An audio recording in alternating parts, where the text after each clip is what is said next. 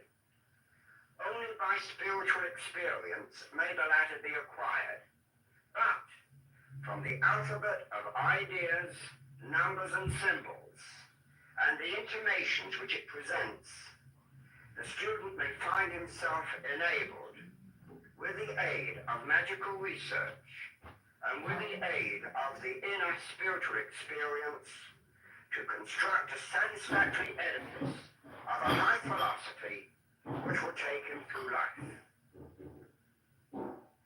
Previously, the Tree of Life was considered as a numerical symbol of the orderly progression of the universe from ideality, as a classifying medium to which to refer systematically the spiritual hierarchies, and finally, as a frame of reference for ideas, symbols, and signs which enter into practical magic.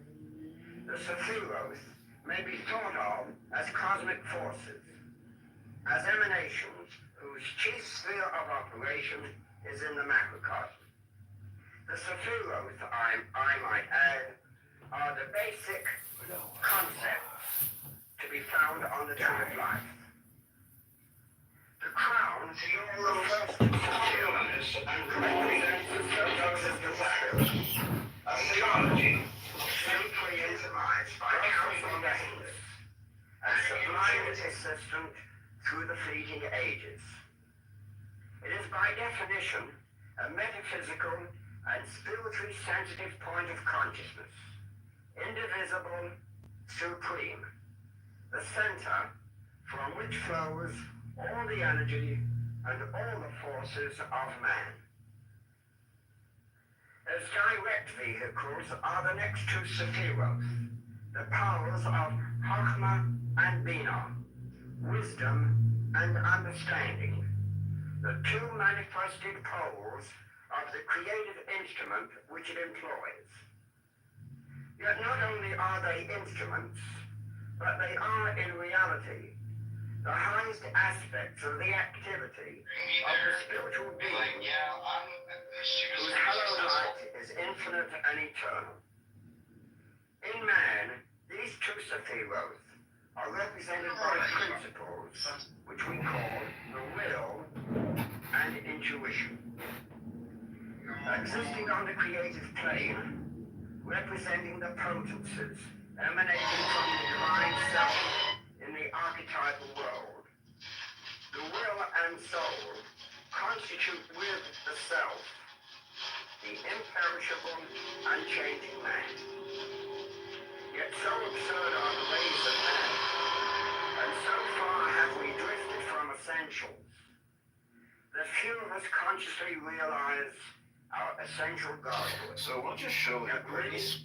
Like Christ, like Buddha, like Krishna, are sons of God, gods in all verity. As the will is the active, energetic, creative power in man, and inasmuch as in practical magic, the wand is the ceremonial instrument of creation, so is the wand the true symbol of the spiritual will, one, upright, towering to the heavens, a mighty, and irresistible power of creation.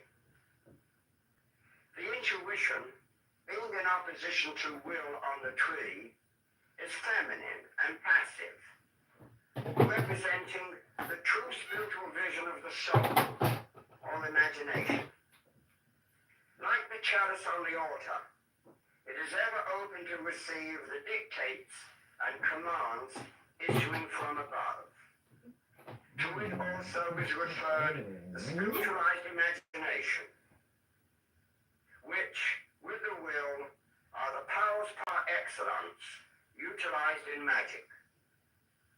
The more one opens oneself to the divine will and the divine imagination of the inner self, the greater does one become in the manifestation of one's godhood, an oracle of the Most High, a spotless vehicle of the purest spiritual fire. Below the abyss, the next 5 sephiroth are named the human soul, a composite principle of reason, will, imagination, memory, and emotion, centered in the sephira of harmony. It is this mind which is the evolutionary vehicle of the real self, a mechanism, so to speak, created through long eons of toil and suffering, as a means of acquiring contact with the outside world, so that by means of the experience thus obtained, the self may come to a self-conscious realization of its own divine powers and high nature. It is in this mind that self-consciousness is centered. Although the psychological anomaly is true, that this perceptual mechanism, evolved solely as an instrument, comes to usurp the power of that which gave it birth, setting itself on a pedestal as the ego, as that which has real power, insight, will, and the ability to solve the problems of life. In magic, it is this empirical ego, this lower self, which must be offered up in sacrifice to the higher self. As the concept of sacrifice implies that that which is renounced should be the best and the greatest sacrifice. As much as So a the practical well-developed matter, mind, one trained is in the all ceremonial processes of instrument of logic and creation. thought, So is the one which true is symbol its of own the spiritual. realm, is the greatest sacrifice which the student can lay upon the altar as an offering to the Most High. He that loses his life shall find it. Irresistible power of creation. Lest there be some misconstruction placed upon the word destruction and annihilation and sacrifice of the ego, let it be understood clearly that the principle itself is not destroyed. That, of course, is an impossibility in nature. But the false values of the ego, its complacency, the illusion that it possesses, that it alone is real and permanent, all else being its creations, these are offered for destruction. When the smugness and the false egoism in the mind is rooted out, it is an instrument of the soul than which few could be better. The 9th sephira is the foundation of the lower man. It is the Freudian id, and it is that lunar, vegetative, and instinctual principle which is concerned solely with man. This animal soul is at one and the same time a principle of energy and electromagnetic substance, the totality of the vital life currents, as well as the invisible magnetic mold on which the gross atoms arrange themselves as the physical body. As a substantive principle, it is the astral body, the plastic double built of astral substance, to serve as the basis or design of the physical body. It pertains to the instincts and impulses, acting as an automatic storehouse of sensations and impressions, just as the old term, the collective unconscious, may well be applied to the more archaic concept of the astral life. All the fundamental instincts of a man, the primal root impulses which he experiences, are of the Sephira of Yesod, the foundation from which all life energy flows. All of these principles obtain in and function as a living organism in the principle of the physical body, attributed to the 10th and last Sephira of the Tree of Life called the Kingdom. It is the seat of every force and function of all the subtle planes of nature and every spiritual power of man. In all truth, and in this fundamental sense, the human body is in reality the temple of the Holy Ghost. William James, in his Gifford Lectures of the early part of this century, wrote that one conclusion that was forced upon him as a result of certain experiments that he had conducted had forced upon him that it is our normal waking consciousness, rational consciousness as we call it, is but one special type of consciousness, while all about it, parted from it by only the flimsiest of screens, there lie potential forms of consciousness entirely different. We may go through life without even suspecting their existence, but apply the requisite stimulus, and at a touch, they are there in all their completeness. Definite types of mentality, which probably somewhere have their field of application and adaptation. Magic is the name for some archaic psychological methods which, to use James' term, apply the requisite stimulus to reveal other and deeper levels of consciousness, which are but remain as a rule totally unsuspected. Once this magical stimulus is applied, and these levels are tapped, there occurs what has been labeled illumination, the flooding of the mind with light. Before I was blind, but now I see. This so-called transcendental experience, to be reached by ritual and other technical procedures, is the heart of this archaic, Kabbalistic, and magical system, and can hardly be guessed at, save by some shrewd and penetrating modern psychologists such as Carl Jung and A. Maslow.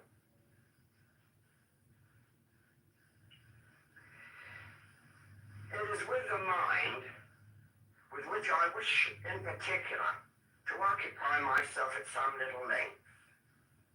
Although it comprises the 5 Sephiroth, numbers 4 to 8 inclusive, its central seat is in Kitover, so-called, the sphere of harmony and equilibrium. One problem which concerns the magician is the fact that it is inherent in the mind is a principle of self-contradiction which prevents its use by engaging with the temple of the Holy Ghost for truth and light. Using the reason alone, man can never come to any true realization of what he is in himself.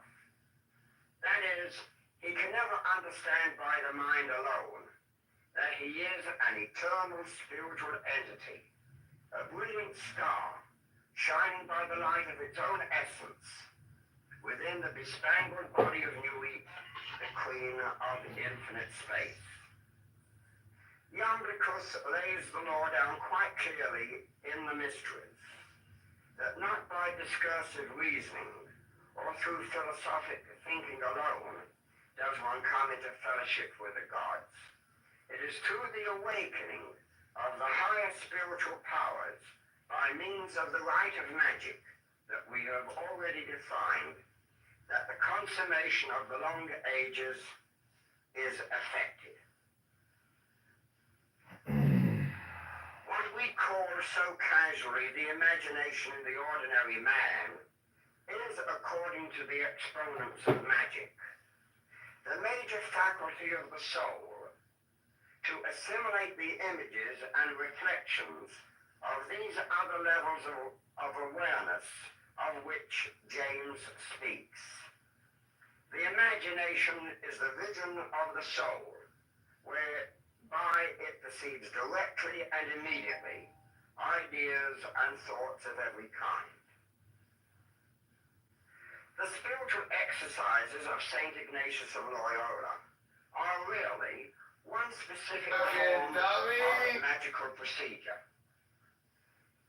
There, Loyola counsels his disciples to relive in the sphere of the imagination all the events in the outward historical life of Jesus. By this method, they are to train their imaginations to see, touch, smell, and taste those invisible things and rehearse those incidents long since accomplished and vanished, which were perceived through the senses of their incarnated Lord. Saint Ignatius desires the imagination to be exalted to its uttermost. If you are meditating on an article of faith, he would have you construct the locality clearly and with exactitude before the vision of the mind's eye, to observe it carefully and closely, even to touch it, as it were. If it be hell, for example, he gives you burning rocks to handle. He makes you float in a... What your point is, Yaakov? My point for what Rabbi was saying about the Arab, like, you don't, today we don't need it to be in a primarily Jewish area. He was right for saying it was created for when Jews were in segregated communities all by themselves. Exactly, so that's the difference we have. Well, I don't believe in a development. Right from darkness as thick as pitch. He places liquid sulfur upon your tongue. Your nostrils are filled with a stench as of hell itself. And he shows you torments, causing you to hear excruciating groans. He would have you also construct the vision of Calvary, with the glorified Christ crowned with thorns on the cross, accomplishing the redemption of mankind, surveying the heavens with pained eyes, while calling upon his Father in heaven. He would have you envisage the startling wonder of the resurrection and the miracles performed long ago in Palestine. All this, St. Ignatius bids your will to create in imagination by constant exercise, and thus, in this way, apply James's stimulus to reveal these other levels of consciousness which are present at every moment of our lives. Perseverance and constant application will certainly bestow upon the student a will which is indomitable, a mind capable of prolonged concentration, and above all, an imagination which is the essence of creativeness. One of the exercises that is analogous to those recommended by St. Ignatius is on a more prosaic level. The student is to picture to himself, for example, that is sitting by a mighty waterfall, a Niagara, and before his inner eye, let him create an image of the river high up in its source, murmuring and rambling peacefully along. Then let him conceive of its gradual approach to the precipice, wild torrents and mad waters, swirling hither and thither in churning cascades of whitened foam, tumbling against the rocky boulders, and being irresistibly hurled forward over the edge.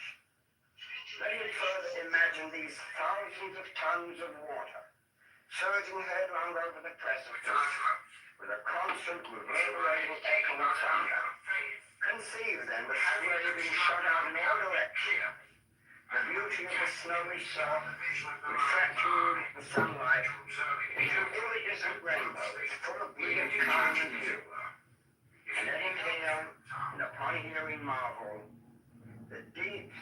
echo's voice of the terrific impact of their volume against lower rocks and waters.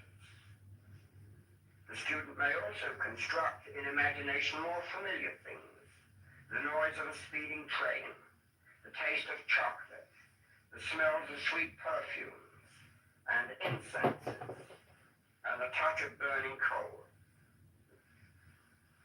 Not only must the imaginative formulation of the sense be distinct, that is to say, the taste of chocolate or of the sweet caramels, for example, should be clearly imagined. But also the students should so train themselves as to sustain or prolong the image or impression. By these efforts of the imagination, its power will germinate and grow, developing beyond conception, and with the passage of time, a new power of creativity and vision will come to it.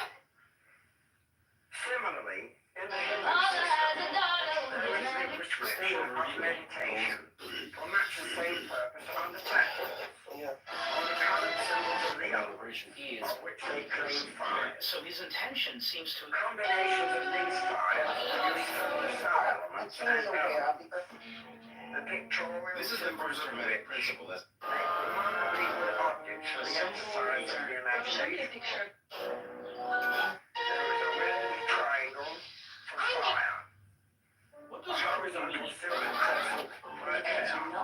What A blue is circle magic? for water. A yellow square for earth. He can't stop thinking about you. They told me this is going to be your last. The combination of any two symbols, such as a red triangle surrounding a silver crescent, or a small blue circle placed in the middle of a yellow square, seem in a most singular way to stand out from the dark background of the inner vision and to stimulate all the powers of the imagination. Only a short time suffices to procure efficiency in the visualization of these symbols. In his introduction to a book entitled The Yoga Aphorisms of Patanjali, William Q. George made the statement that the ancient Hindu sages knew the secret of the development of the will and how to increase tenfold both its power and efficacy. This secret of the ages, the enhancement of the power of will and wisdom, has never really been lost. Will, to the student of the divine magic, is the primary factor in the production of whatever spiritual changes he proposes. The will is neither good nor bad. It is power only, and so vitalizes all things alike. In a sense, here is where a certain danger of magic intrudes. It is not enough for the student to become God-intoxicated and wrapped in the knowledge and conversation of his higher self. Great as this is in itself, it is not yet enough. For into him whose mind is disorderly and ignorant and poorly disciplined, the gods pour their wine in vain. Because the mind is abdicated to reach a higher synthesis and a nobler kind of consciousness, there is no cause to neglect the application of that faculty to the matters pertaining to its own place in nature. That is why, under the ancient systems, grammar, philosophy, science, and logic were taught to cultivate and so improve the mind, and mathematics too, because the methods of that science were disciplinary and orderly. Geometry, music, and the arts were also inculcated, and a system of symbols was deduced therefrom. Now, the consequence of all these disciplines is obvious. As time progresses through this technique, the student accomplishes two separate things, both of them being major aspects of what we have come to call the great work. A perpetual vigilance approximating a most powerful current of willpower has been generated. This, from the beginning, tends to bring all the activities of the human being under conscious control of the will. The second aspect of accomplishment is that not only does the student find himself in possession of a greatly enhanced will, but that the mind itself, all the faculties comprised in the ego, previously so troublesome and lacking in concentration, has gradually, because of the dynamic will and these various disciplines, has been placed under control. And in this way, the student becomes enabled to fulfill the terms of what James so eloquently wrote.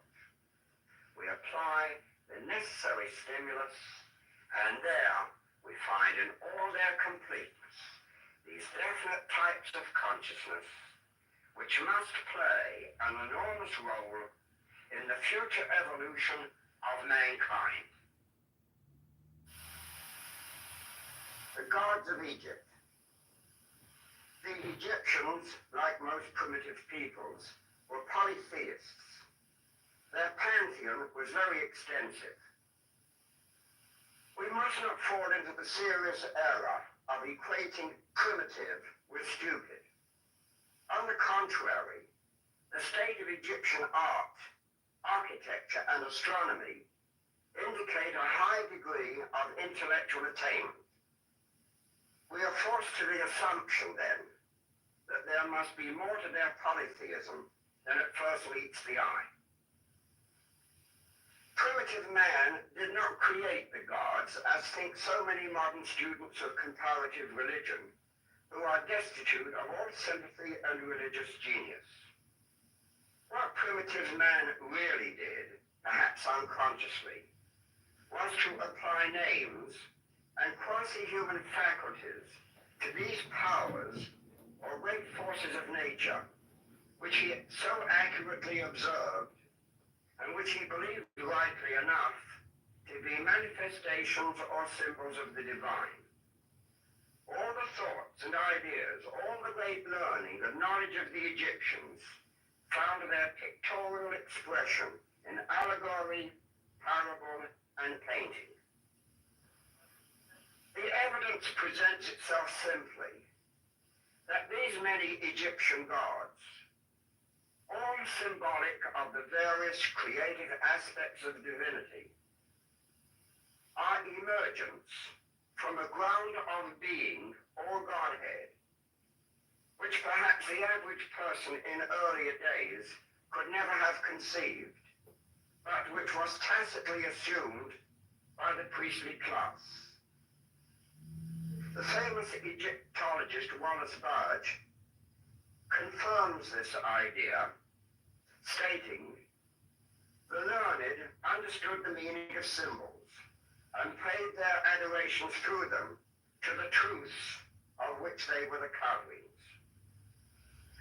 This is not dissimilar to the lofty abstract mysticism of Meister Eckhart, which could hardly have been appreciated by, for example, a 13th century German or Italian peasant who angrily might place an image of a saint in a dark cupboard for not having fulfilled the supplicant's wish or prayer.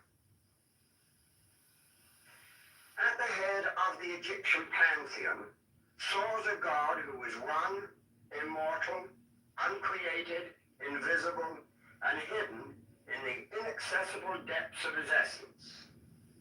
So wrote Dr. Marriott Bay in his description of the principal monuments at the Egyptian Museum at Bulak in Cairo. And he continued, "This God is the creator of the heavens and of the earth. He has made everything which exists, and nothing has been made without him. Such is the God who is reserved for the initiated of the sanctuary."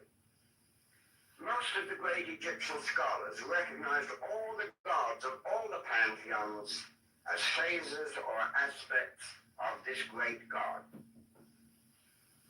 Their religion and their gods must not be judged by the standard of the religion and gods of any later civilized nation. We can only know what the Egyptians thought and believed by reading and studying the texts which they wrote. And a final opinion on their beliefs cannot be obtained until all their religious literature has been published. And Wallace Budge went on to say, the general outline, however, of their religion is clear enough, and it shows us that they possessed a good practical form of monotheism and a belief in immortality, which were already extremely ancient, even in the days when the pyramids were built. But an abstract impersonal God is far too vague and nebulous, and altogether unsuited to the layman's needs and comprehensions. It is too far removed from his concrete life here and now. So man needs a more intimate, personal deity to whom he can relate himself in a meaningful way. As he himself grows emotionally and spiritually, he can discard some of the narrow forms that previously meant so much to him. As to which one of these gods a man originally selects, this has as much to do with temperament and basic character as it has with training and conditioning. A soldier or an aggressive personality would find the worship of Horus, who presides over war, more suited to his structure, while a sculptor or a poet would certainly feel nearer to Hathor, who is the patron god of the arts. One person may need a warm, loving mother like Isis. Another may need to feel watched over by a stern, testy senior such as Horus.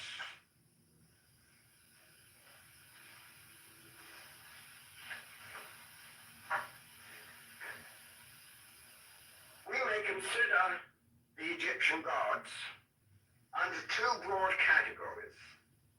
First, as personifications of the vast creative forces of the universe, and secondly, since man is the microcosm of the macrocosm, as primitive archetypes within the depths of the unconscious psyche. In fact, Dr. Jung has laid down the proposition that since the primordial archetypes function within the unconscious depths of the human psyche, as the gods of olden times were said to have behaved, we might just as well call them gods, for their function is at all times inviolable, immutable, and consistent. That man was fashioned by the gods in the same manner, or on the same pattern as the cosmos itself, of which he is a part, was implicit in all Egyptian religious belief. Throughout many of the rituals in the Egyptian religious texts, many resemblances are made between the anatomies of various of the gods and of man himself. For example, the individual parts of man were placed under the protection of, or better still, were identified with a god or goddess. His hair was said to be the hair of Nui, the sky goddess. His face that of Atum, the solar disk. The eyes, those of Hathor. His belly and back, those of Sekhet. His phallus, that of Ra, the creative god, and so on.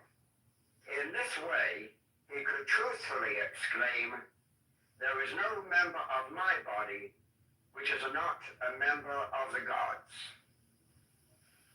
This therefore gave the Egyptian a supreme awareness of the divinity of his body itself.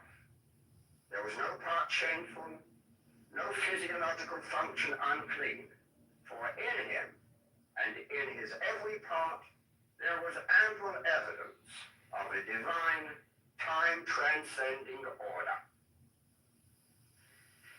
Each god in the Egyptian myth had a precise, well-defined function to perform in the cosmos, creative, preservative, or destructive as the case may be. And that function had been accurately ascertained by observation, both secular and religious, carried out over a long period of time, and the qualities and nature of the god were expressed in pictures. That the Egyptians conceived Ra, the sun god, to exist actually in such a conventional art form as that in which they painted him, I must not be construed as believing, nor that they considered the sun at midnight to assume the form of a beetle. What they actually did believe was that the symbol of the scarab expressed in various subtle ways the nature of the sun after the hour of setting at midnight. The cow, likewise, was a symbol of exuberant fertility. The ibis, a god of wisdom and supreme intelligence. The hawk, by reason of its ability to remain poised in the sky, was a perfect symbol of the divine self, which, detached from all things of earth and form, looks down upon them with the eye of equanimity. When Christianity developed later, there was a gradual absorption of some of the contents of the older religions. They were absorbed without too much difficulty. It is recognized by many scholars that some of the characteristics of Isis, for example, were attributed to Mary. Some of those of Osiris, the resurrection god, were similar to those relative to Christ. And many of the other gods were either attributed to the archangels and angels of tradition or embodied in the virtues and characters of the great saints of the early Christian era. It may help to further this idea if we consider individual gods and what they stood for. For example, one of the most important and early gods is named Ptah. His name literally means the opener, or one who opens the way. He is shown on some of the ancient drawings as a potter working at a potter's wheel with a lump of clay, from which he fashions the first men or the earth and the heavens. In his monumental text, The Gods of the Egyptians, Wallace Barge gives innumerable pages describing myths, showing that Ptah was the prime mover, the demiurge, who had with his own hands fashioned and created the worlds. As such, he refers in the microcosm to the secret self hidden in the heart of man. This refers to the self-born, or higher nature of man, without father or mother, because the inner nature of the soul is the matrix for the higher life, born through the exercise of right action, right thinking, and right feeling. Another important god is Thoth, or Tahuti, as he is often called, the divine intelligence, which, at the moment of creation, uttered the word which resulted in the formation of the worlds. Some statues show him with a wand of authority, and the ankh, which is the symbol of eternal life and joy, as well as with the stylus, the instrument for writing, a further evidence of his wisdom and sagacity. The Jungian psychologists might relate this god image to the unconscious archetype of the wise old man who appears at the appropriate time to guide the human soul in the direction of the reconciliation of the two opposites, and so towards spiritual freedom and spiritual wholeness. Isis, who is often shown carrying the child Horus, is believed by Barge and some other historians to serve as the prototype of the Catholic version of Mary and the child Jesus. Many of the ancient litanies written about her worship are not too dissimilar to those found in any Roman Catholic missal. As the compassionate and omnipotent mother of both worlds, she drew to herself a vast throng of devotees and worshippers. She personified the vast reproductive power in nature, conceiving eternally and immaculately.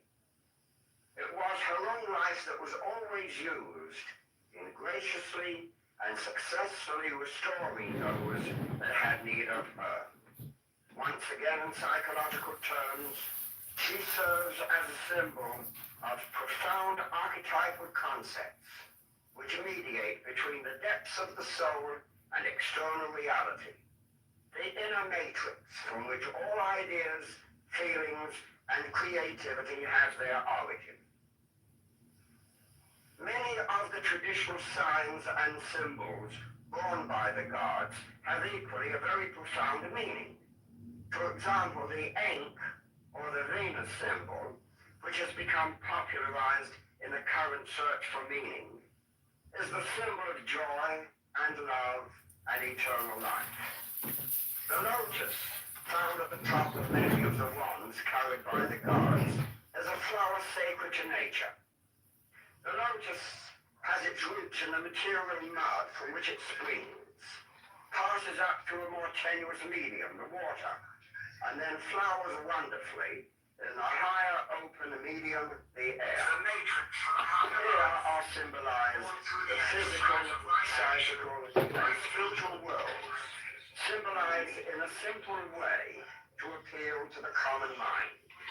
Its seeds mature in the matrix of the mother plant and are of virgin-born purity before they drop into the water to carry on life.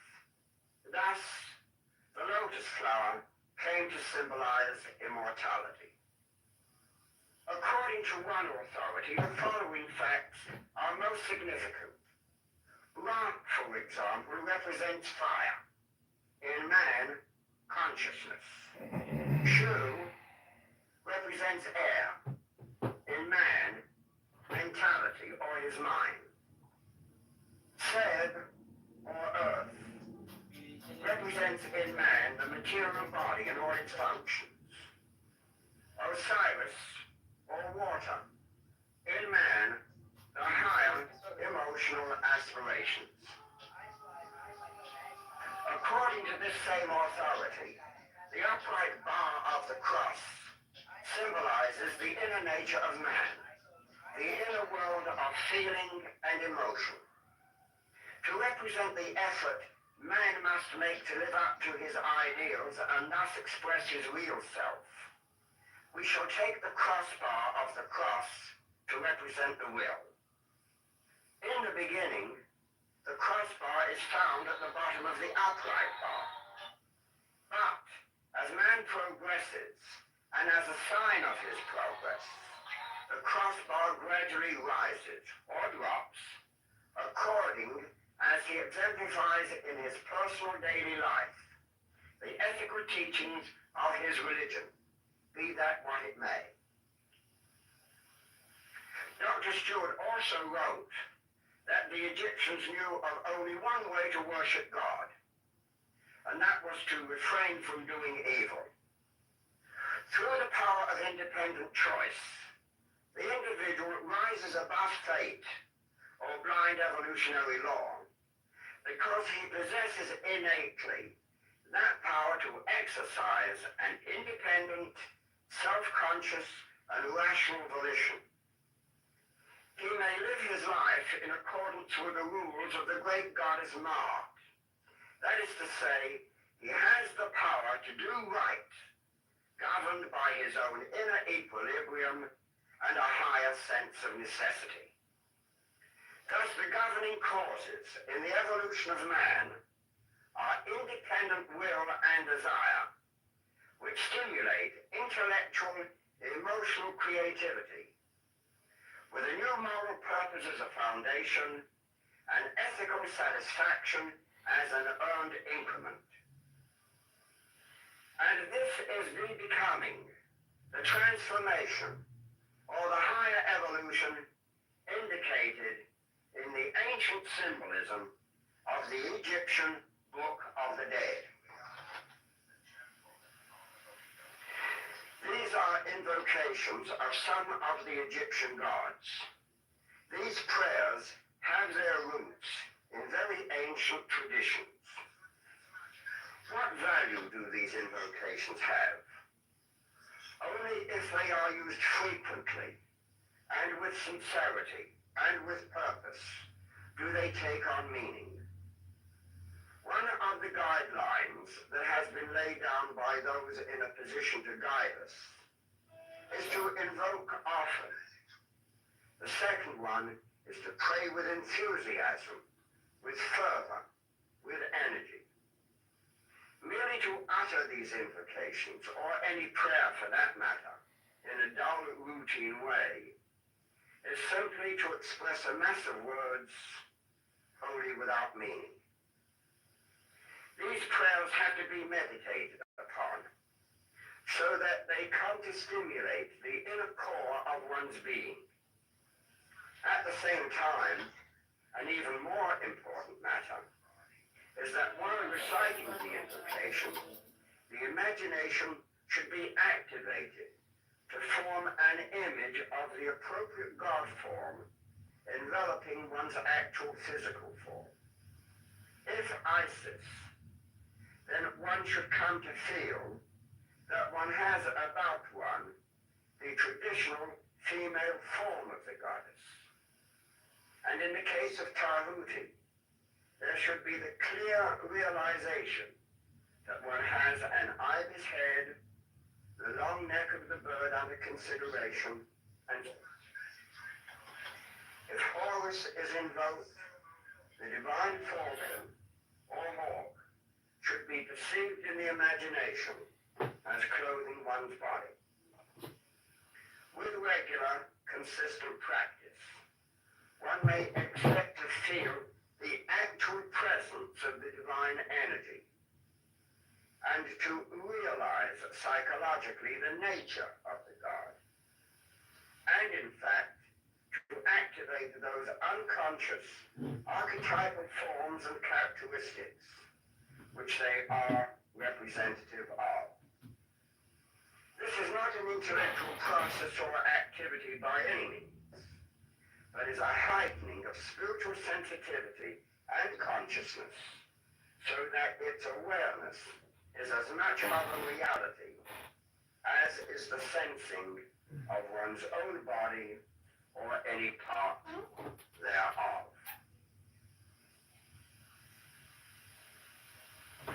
The invocation of Thoth. The invocation of Isis.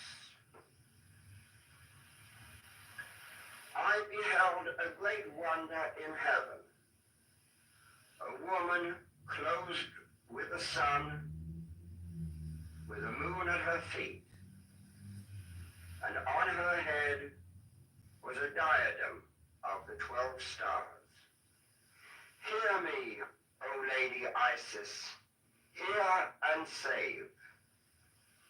O thou Queen of love and mercy, thou crowned with a throne, thou horned as with the moon, thou whose countenance is mild and glowing, even as grass refreshed by rain.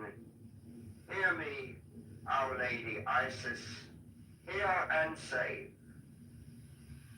O thou who art in matter manifest, thou bride and queen, as thou art mother and daughter of the slain one. O thou who art the Lady of the earth, hear me, O Lady Isis, hear and save. O thou Lady of the amber skin, Lady of love and victory, bright gate of glory through the darkling skies, O crowned with light and life and love, hear me, Our Lady, hear and save. By thy sacred flower the lotus of eternal life and beauty, by thy love and mercy, by thy wrath and vengeance, by my desire toward thee, by all the magical names of old, hear me, O Lady, hear and save. Open thy bosom to thy child, stretch forth thine arms, and strain me to thy breast. Let my lips touch thy lips ineffable. Hear me, O Lady Isis, hear and save. Lift up thy voice to aid me in this critical hour. Lift up thy voice most musical. Cry aloud, O Queen and Mother, to save me from that I fear most. I invoke thee to initiate my soul. The whirling of my dance, may it be a spell and a link with thy great light, so that in the darkest hour the light may rise in me and bring me to thine own glory and incorruptibility. Isis am I, and from my life are fed all showers and suns, all moons that wax and wane, all stars and streams, the living and the dead, the mystery of pleasure and of pain. I am the mother, I the speaking sea. I am the earth and its fertility, life, death, love, hatred, light, darkness, return to me, to me.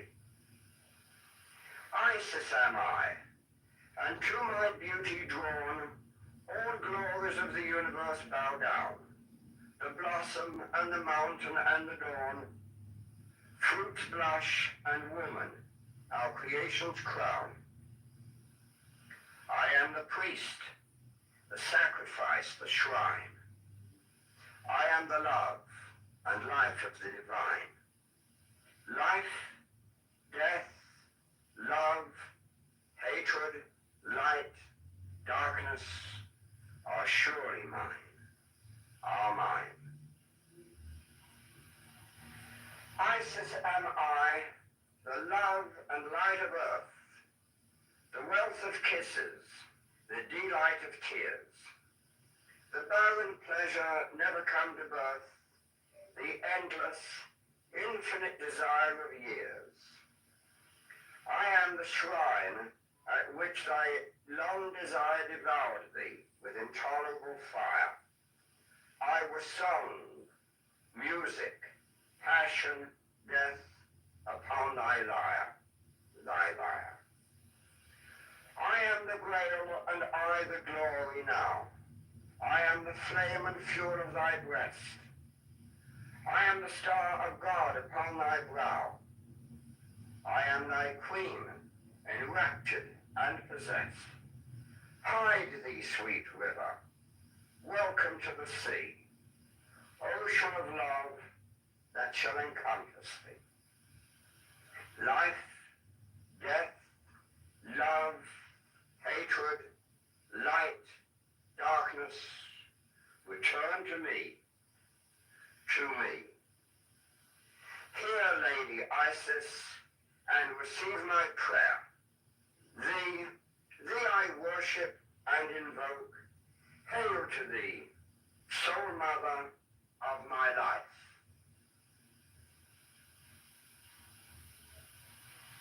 The invocation of Horus. Strike, strike the master chord. Draw the flaming sword. Crowned child and conquering lord, Horus, avenger. O thou of the hair of the hawk, thee I invoke. Thou only begotten child of Osiris thy father, and Isis thy mother, he that was slain, She was body in her womb.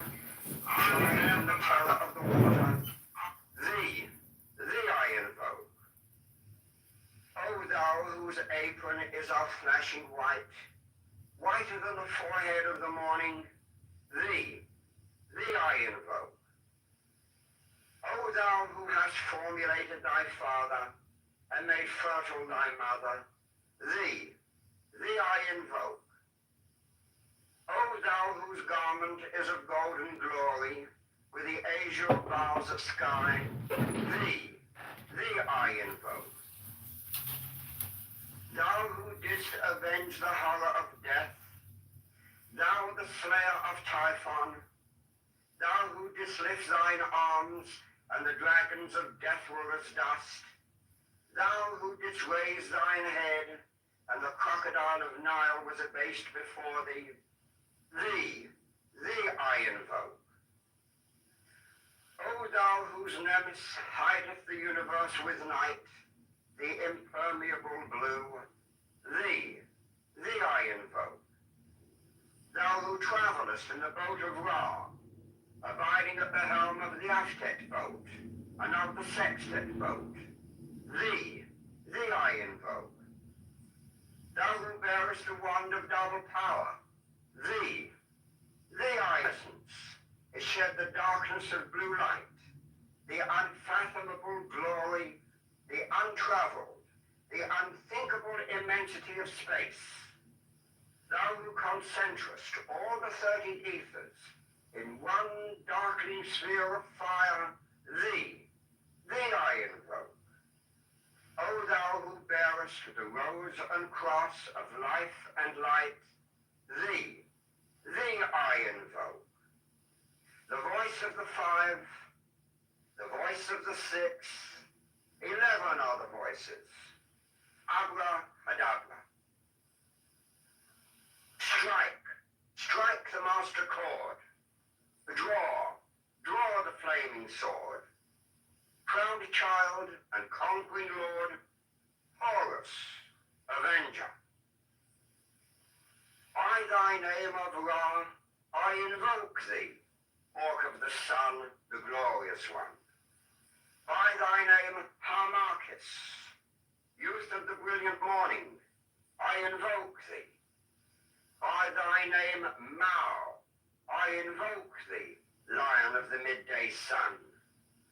By thy name, Tum, hawk of the evil, crimson splendor of the sunset, I invoke thee. By thy name, Kefra, I invoke thee, O beetle of the hidden mastery of midnight.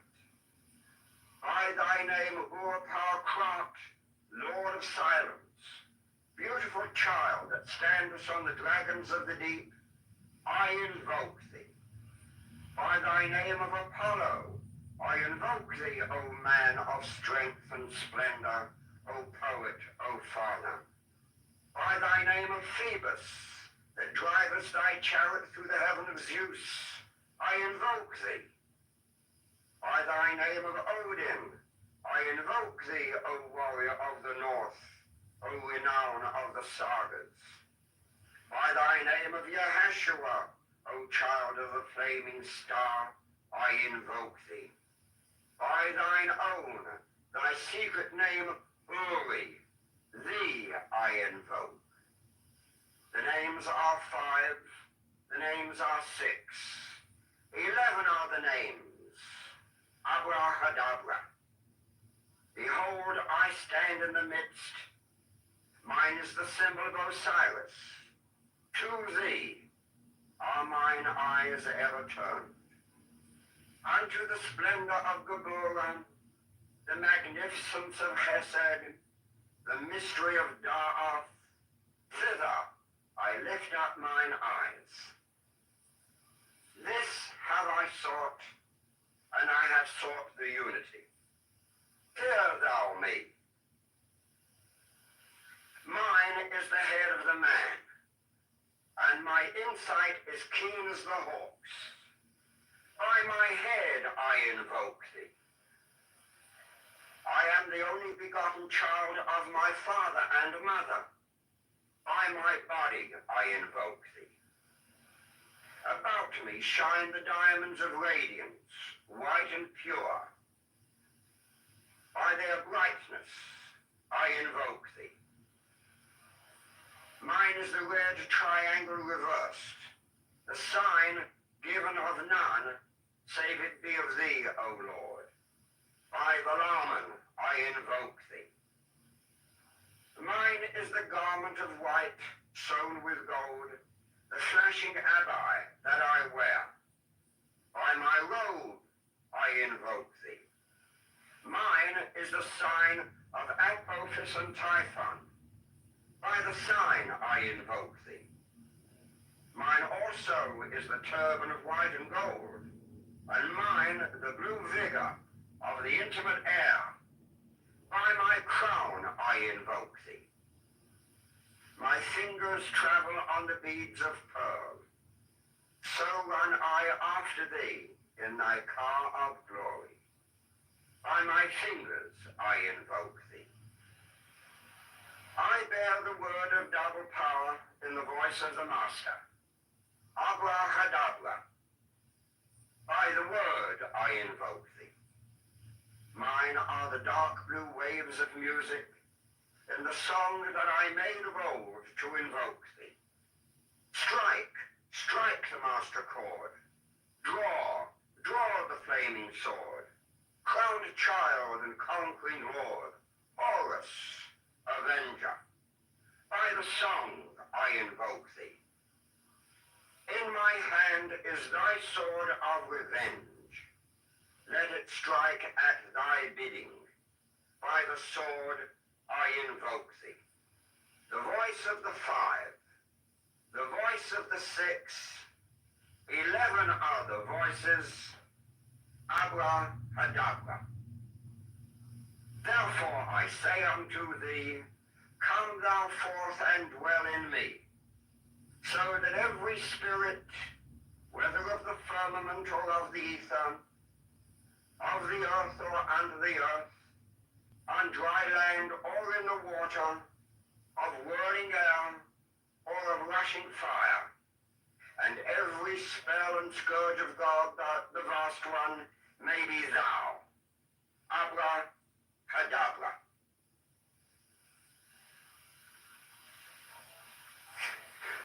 The 4 adorations.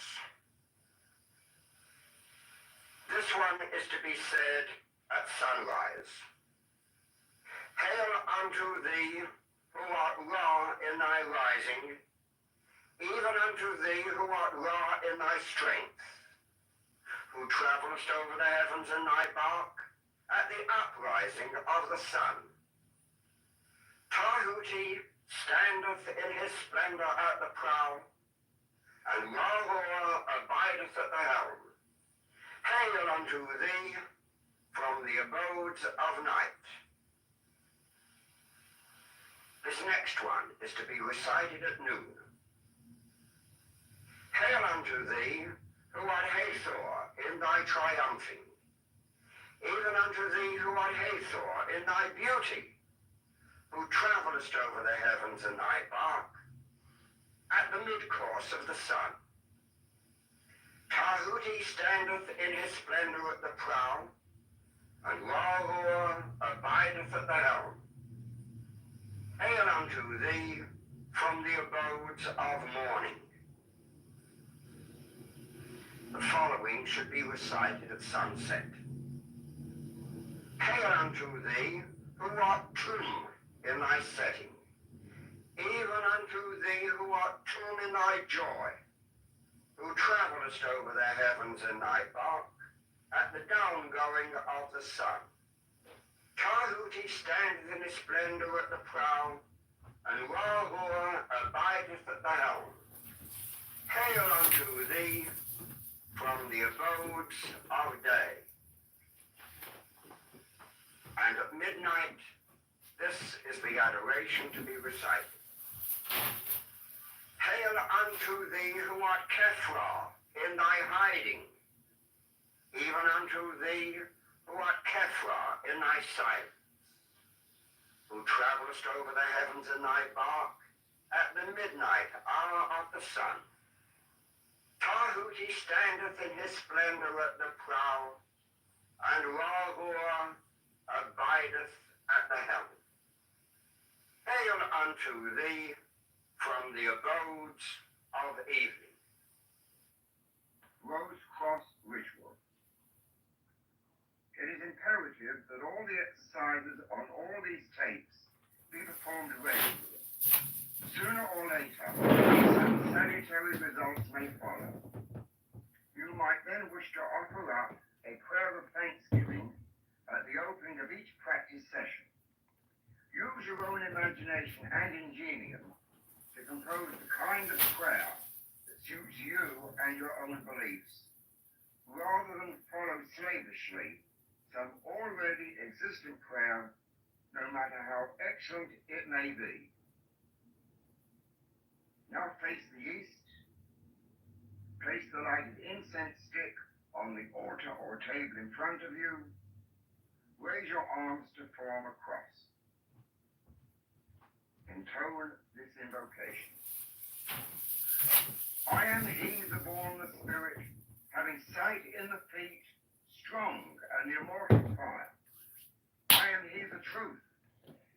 I am he who hates that evil should be wrought in the world. I am he that lighteneth and thundereth. I am he from whom is the shower of the life of earth. I am he whose mouth ever flameth. I am he, the begetter and manifester unto the light. I am he, the grace of the world. The heart girt with a serpent is my name. Extend the right arm in front of you, holding a lighted incense stick, and trace in the east the first large rose cross. Visualize a beautiful, transparent, clear blue flame of the cross, following the movement of the incense. From the top of the upright bar to the bottom. From opposite the left shoulder to opposite the right shoulder to the crossbar. Halfway on the top part of the upright bar, start the rose circle by moving the incense stick to the right, around the intersection, and close again at the top. The name Yeshua should be vibrated as the cross is traced, and the name Yehovah vibrated as the rose is made upon the cross. Yeshua.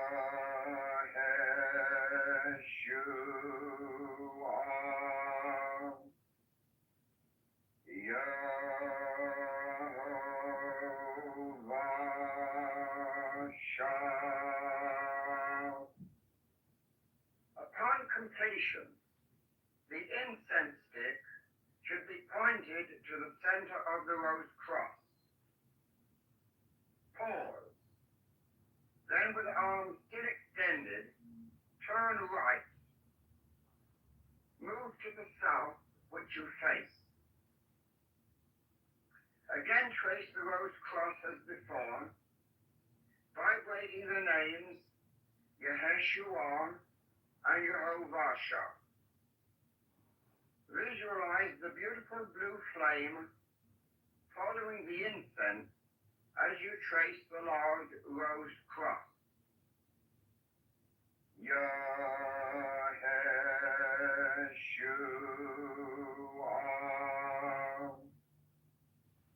Yehovah.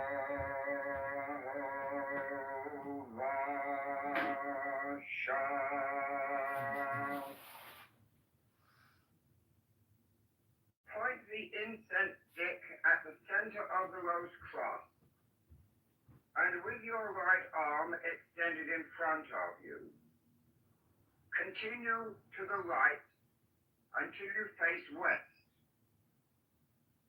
Complete the rose cross with a vibrating name. Yah.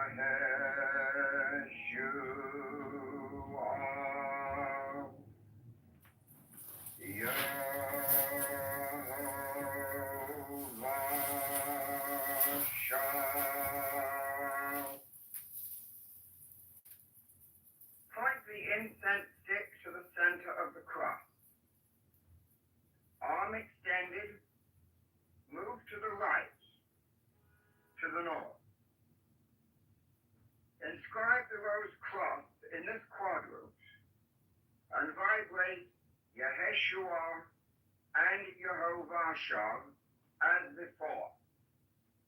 Yeshua,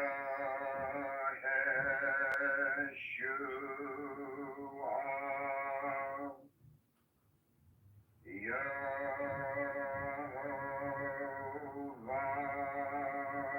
Shah. Point to the center of this rose cross of the north, and with extended arm, complete the circle, pointing to the center of the east rose cross, where you are once again facing east. Pause and lower your arm momentarily.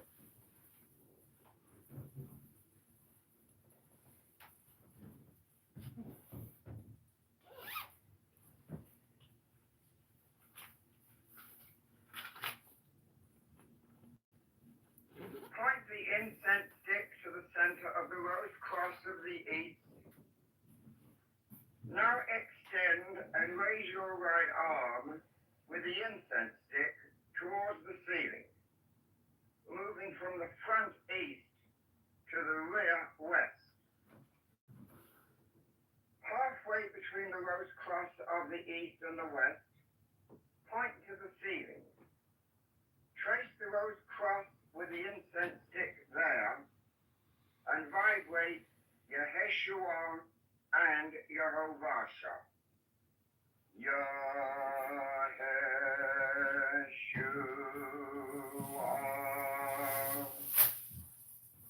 Yehovah Shah.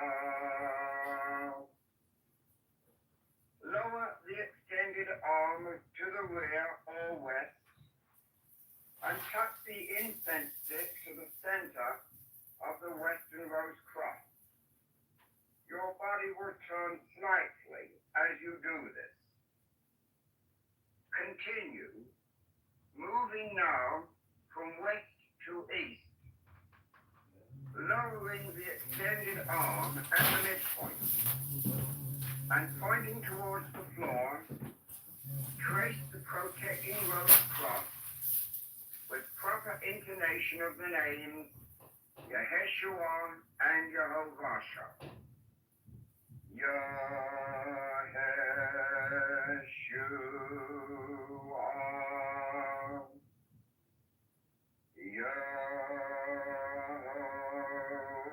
Yehovah Shah. Raise the extended arm to the rose cross of the east and complete the circle by touching the center of our first rose cross. Pause and lower your arm momentarily.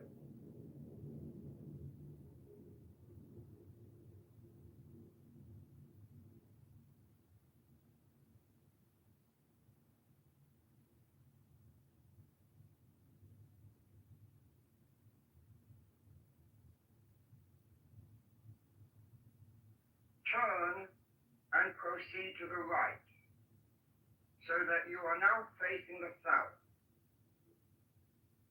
Raise the extended arm and incense stick, pointing to the center of the southern rose cross, and then lift it towards the ceiling, moving towards the north. At the midpoint, pointing to the ceiling, vibrate the names while tracing another rose cross.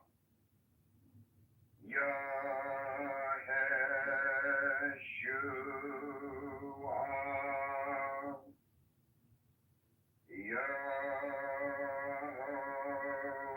Yehovah Shah. Touch the center. Pause. Then lower the extended arm back over your head to the north rose cross, where the center is touched. And the extended arm moves down and back towards the south to to the midpoint on the floor, where the rose cross is again inscribed. Vibrate the names and visualize the transparent blue flaming cross.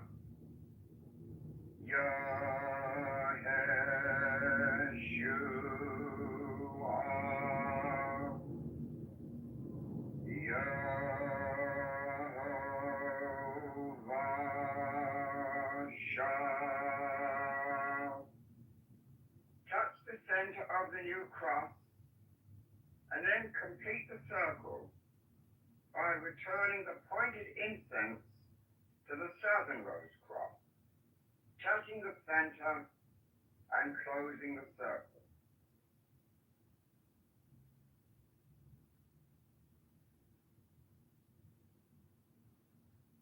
Extend the arm to the front of you, and holding the incense stick, move to the right, all the way back to the east, closing and completing the circle. The right arm is now dropped to the side.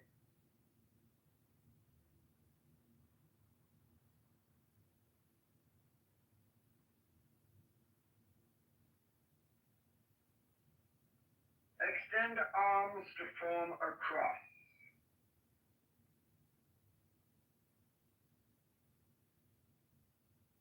Then invoke with me. Unto thee, soul wise, soul eternal, and soul merciful one, be the praise and the glory forever. Who has permitted me to enter thus far into the sanctuary of thy mystery, not unto my name, but unto thine be the glory.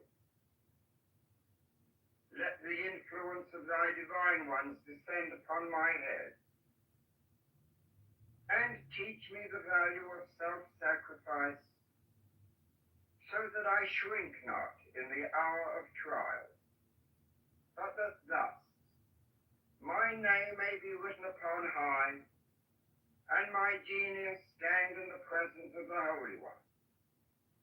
In that hour, when the Son of Man is invoked before the Lord of Spirits, and his name in the presence of the Ancient of Days. Amen. Now lower the arms and sit down quietly within the magic sphere.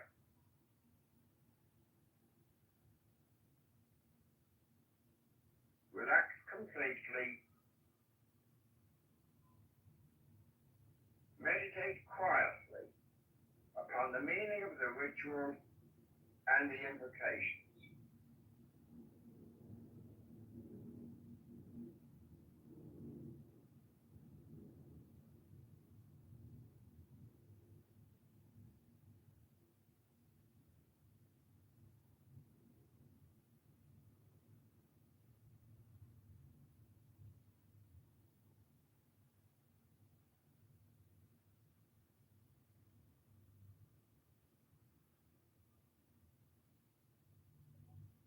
Christ be with me, Christ within me, Christ behind me, Christ before me, Christ beside me, Christ to win me, Christ to comfort and restore me, Christ beneath me, Christ above me, Christ in quiet, Christ in danger, Christ in hearts of all that love me, Christ in mouth of friend and stranger.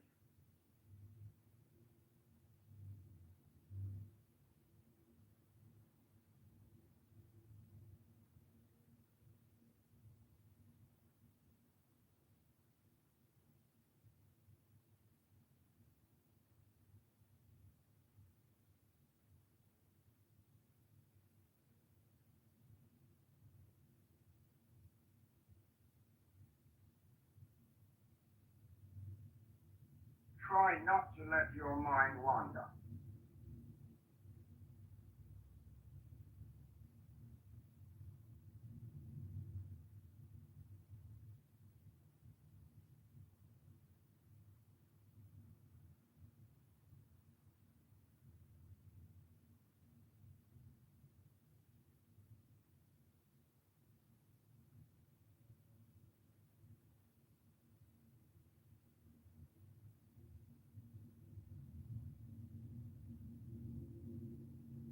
Who should not praise thee, O Lord of the universe, unto whom there is none like, whose dwelling is in heaven, and in every virtuous and God-fearing heart. O God, thou vast one, thou art in all things. O nature, thou spelt from nothing, for what else can I call thee? In myself I am nothing.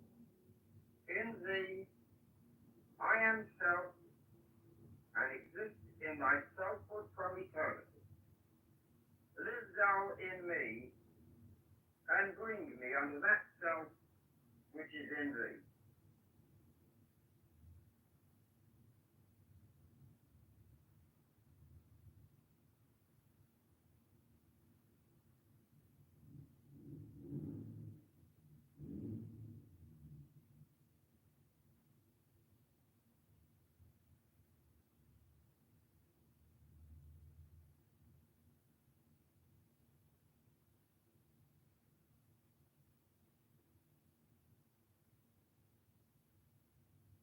If your mind wanders, gently bring it back.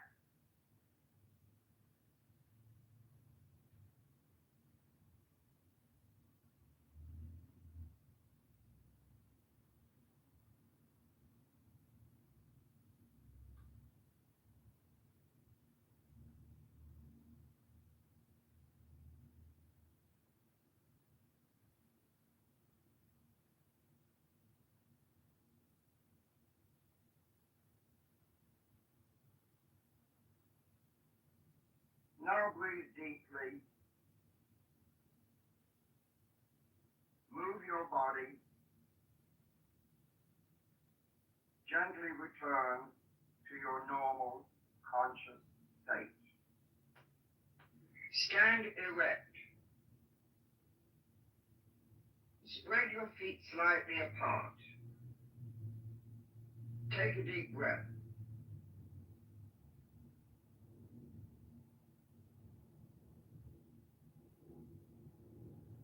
Stretch and twist your body.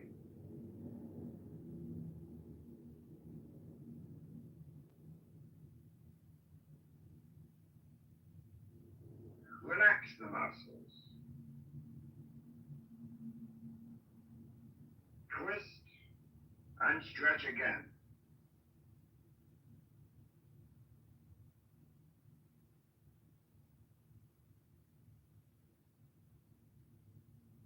Relax.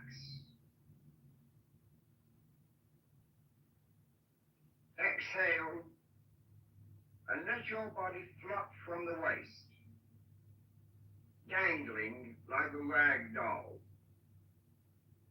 Inhale and bring your body back into the upright position. Loose and relaxed, but upright. Exhale, let your body flop again. Inhale, coming up from the floor. Exhale, flopping forward. Inhale, up and relax. Exhale, flop like a rag doll. In, up, 3, 4, out, flop, 3, 4. In, up, 3, 4, out, flop, 3, 4. Wiggle your body, up and down like a snake.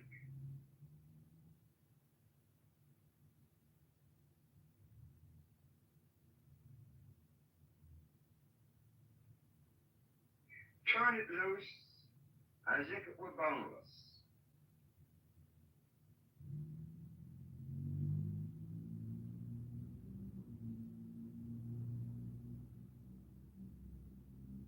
Let go completely. Arms, head, neck and shoulders, all loose. No tension.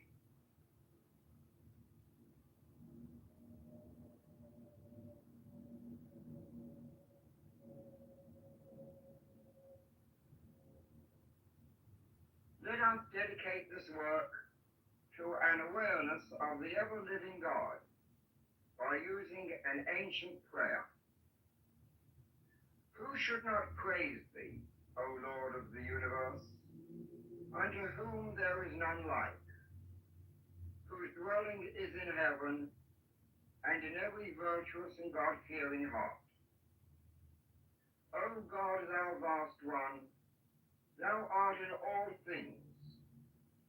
O nature, thou self from nothing, for what else can I call thee? In myself I am nothing. In thee I am self and exist in thy selfhood from eternity.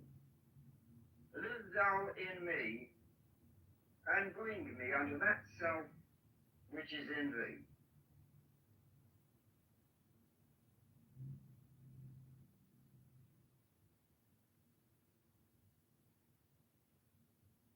Lie down and make yourself comfortable.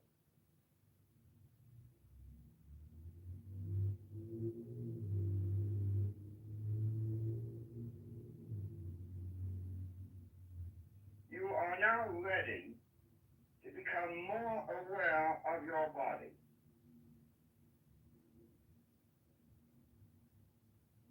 Breathe easily with the lips slightly open.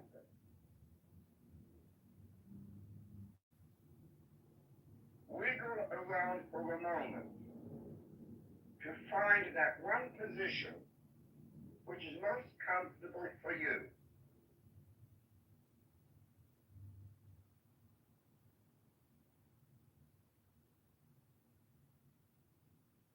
Now stay in it. Do not move from it in any way. From this moment forward, remain absolutely motionless.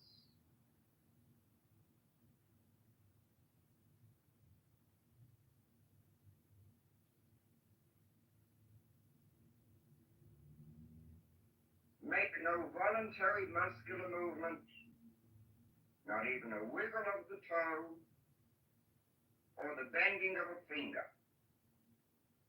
Motionless.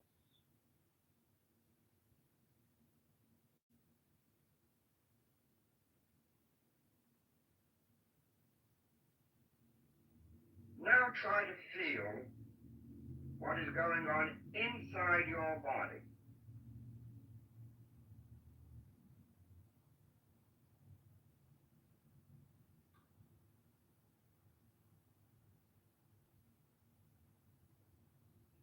Let your mind roam freely from head to toe and back again.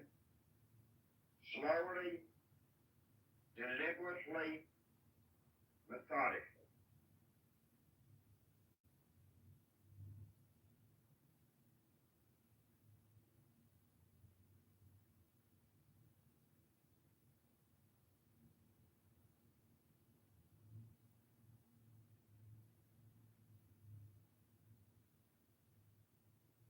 Verbalize what you do feel. Speak out loud as though reporting your different sensations.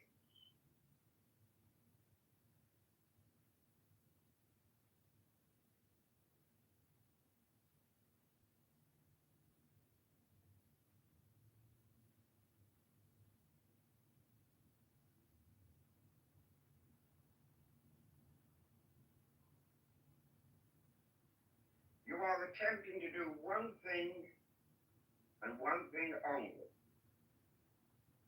To heighten your awareness of sensations inside your own body.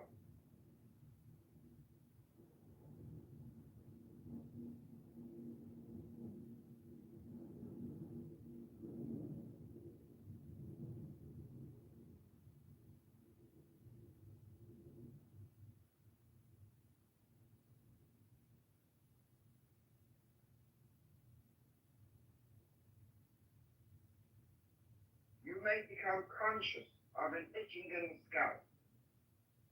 Leave it alone.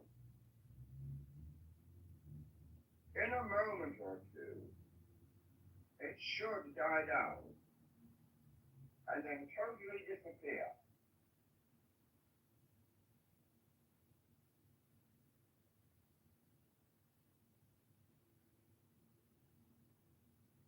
Your attention may soon be distracted by a muscular itch or a tingling somewhere else in the body.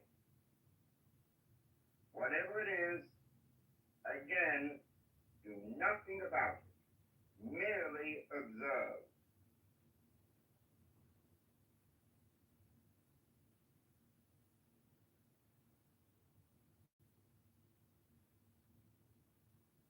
Sensations in the different parts of the body will come and go without apparent rhyme or reason.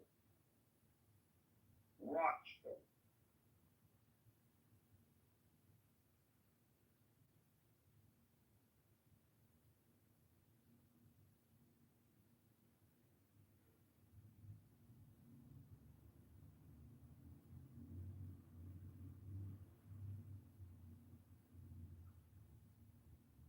Become aware of your body as something you have lived with. And perhaps now, for the first time, you watch it let go and become soft and relaxed.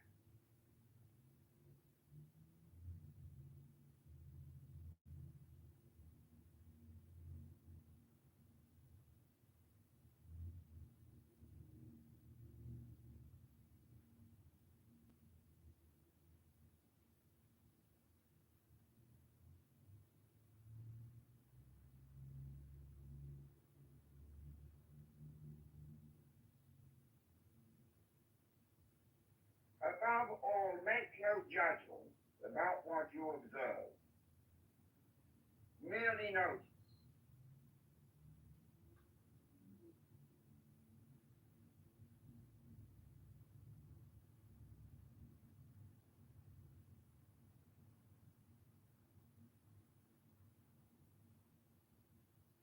Don't criticize or reject any of these sensations. They may be comfortable or uncomfortable, pleasurable or otherwise, but they are your own.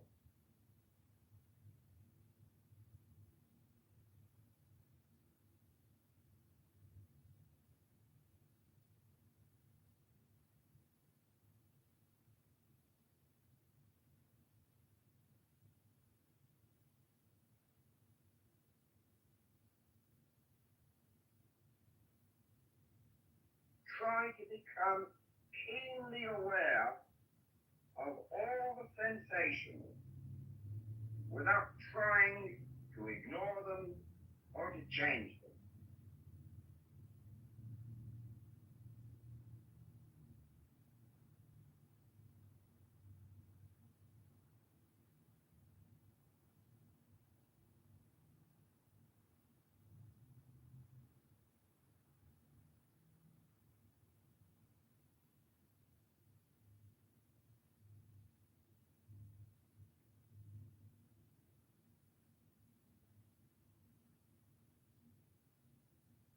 Be aware of everything that is going on inside.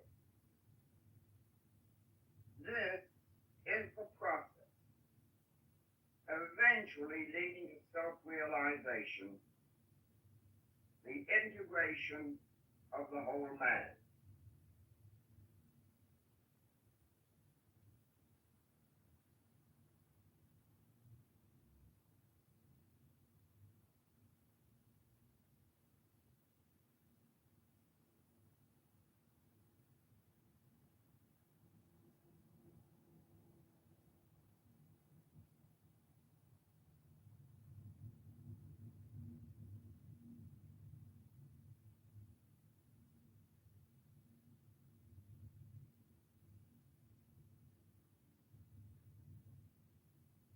sensations in different parts of the body will come and go. Watch them.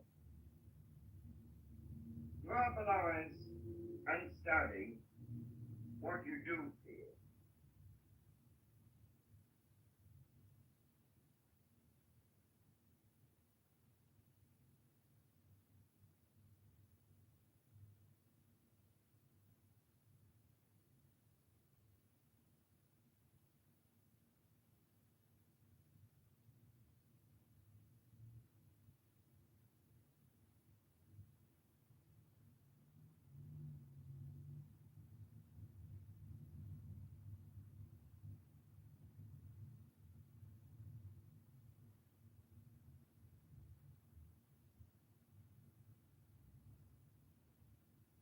Let your mind roam freely without becoming fixated on any one part of your body.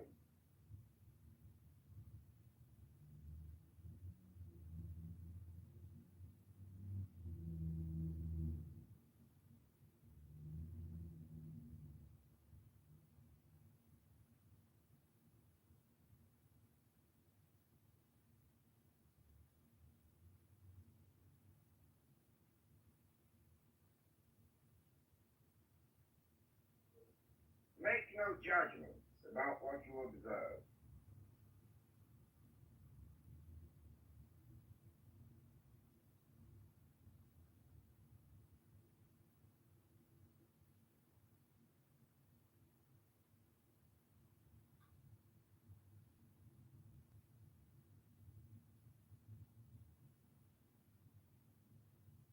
Make no effort to separate your mind, your awareness, from these bodily sensations.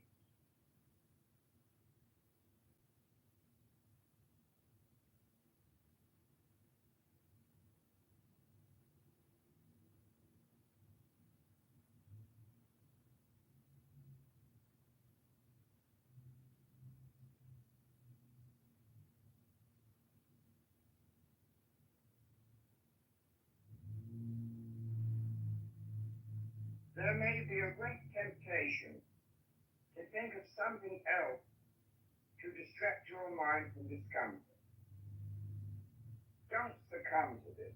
Just watch and observe.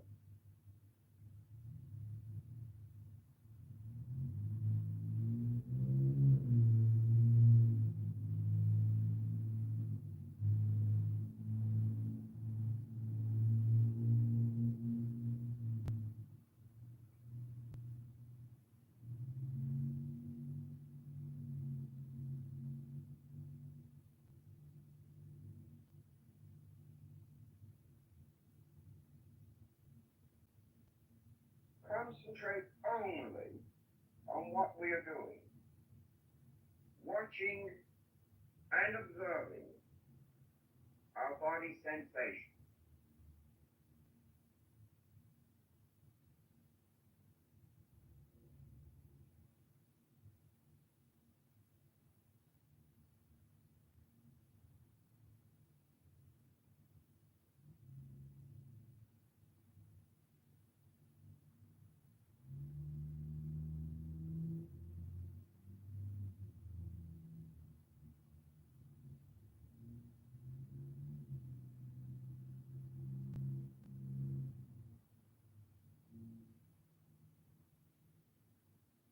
Don't criticize or reject any of the different sensations, comfortable or uncomfortable, pleasurable or otherwise. They are your own. Accept them just as they are.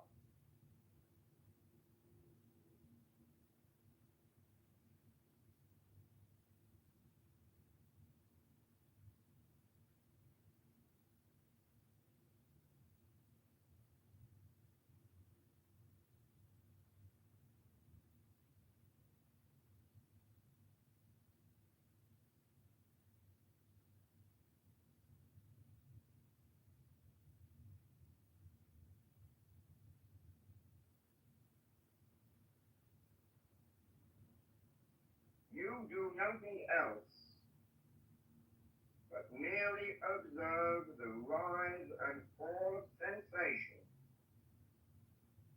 without attempting to modify whatever may occur.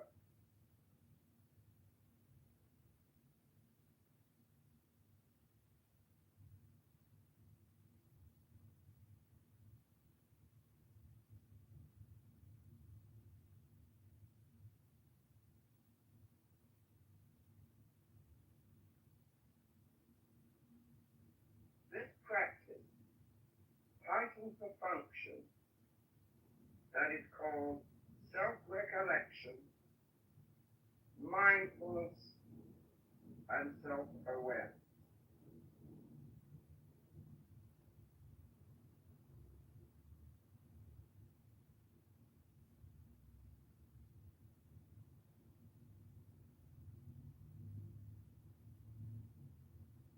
Experience what is going on inside your body.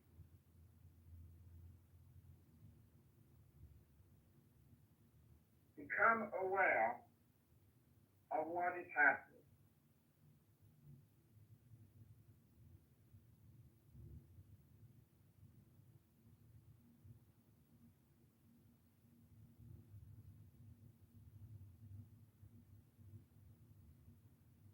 Observe the rise and fall of bodily and muscular sensations. Don't attempt to modify whatever sensory phenomena may occur.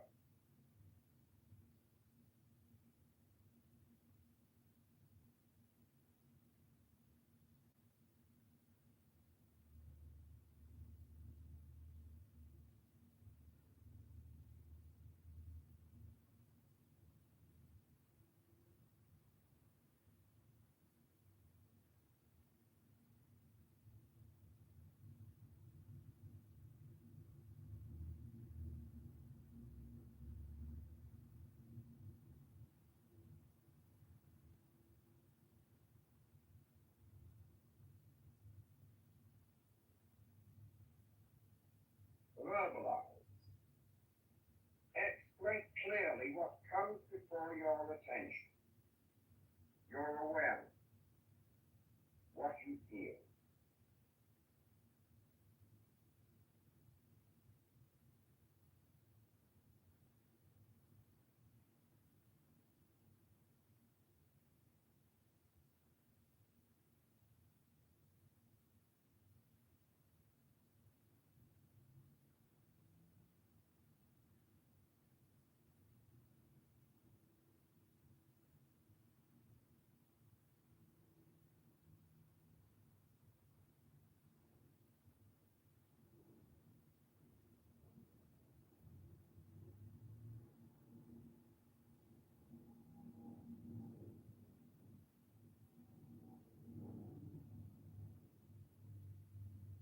Realize that you are becoming aware of your body. You are really trying to become aware of what it feels like.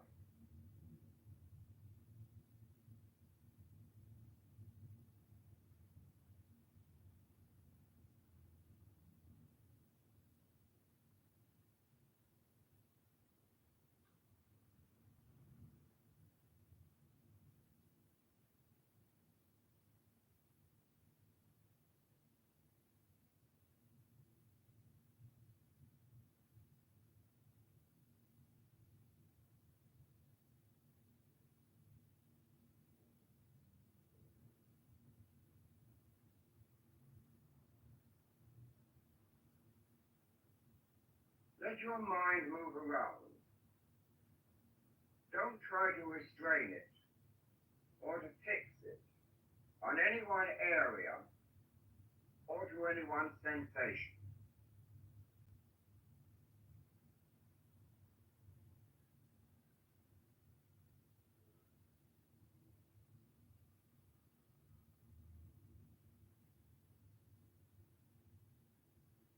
Let your mind float around inside from head to toe.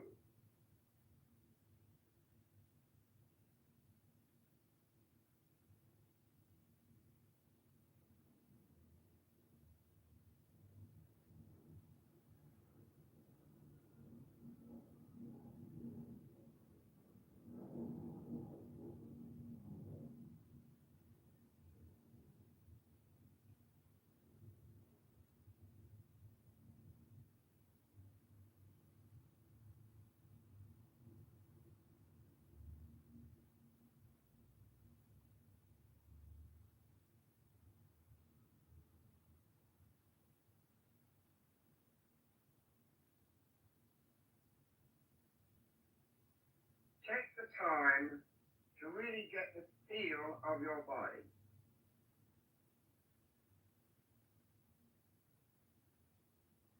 Become aware all the time, not just when it hurts or when there is a pain or an ache.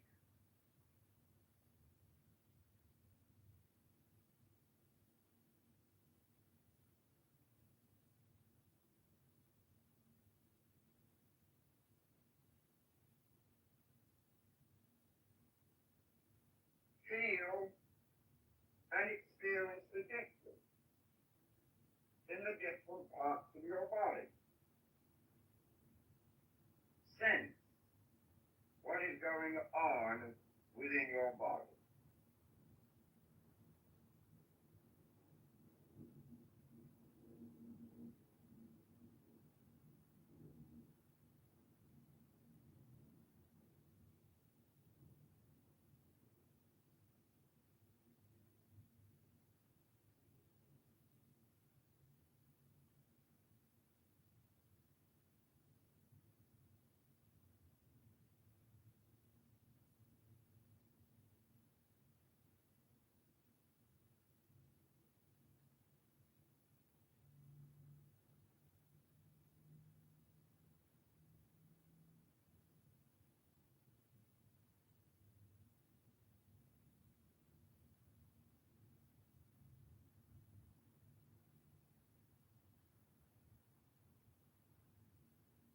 With one broad mental sweep, become aware of the body as a whole. From the crown of the head to the tips of the toes.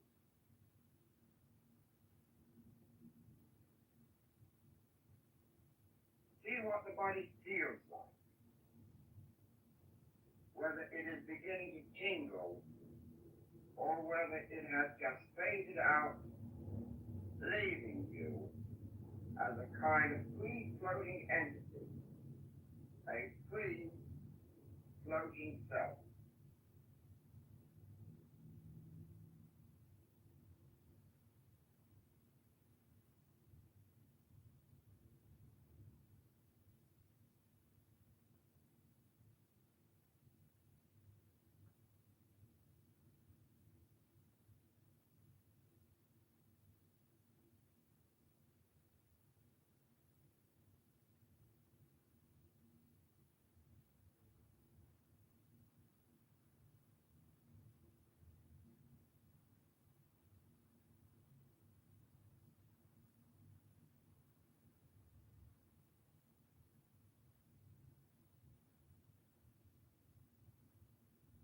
Now stretch and twist and enjoy the feeling of your body on the surface.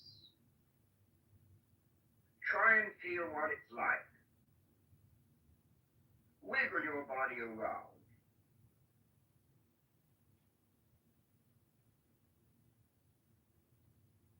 What sensations do you derive from this?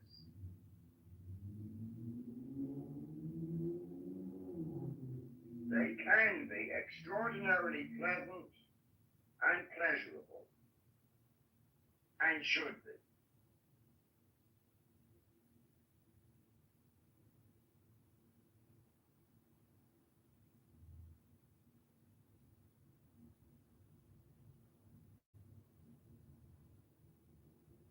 Feel what your body is like as you move it, and as you finally let it at rest.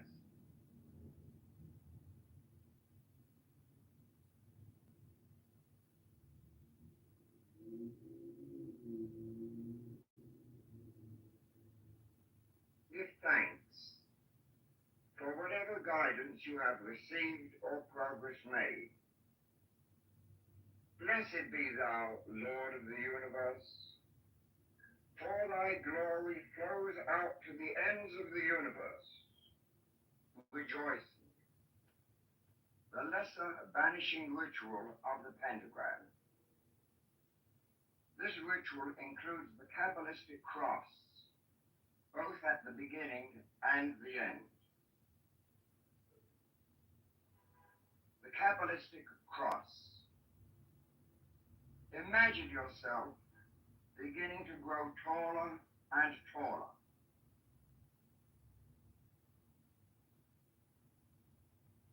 You are as big as the house, still growing and growing, bigger and bigger.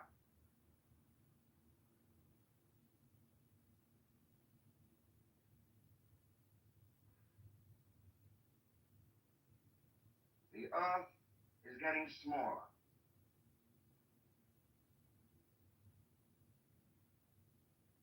Your head is now above the clouds, towering among the stars.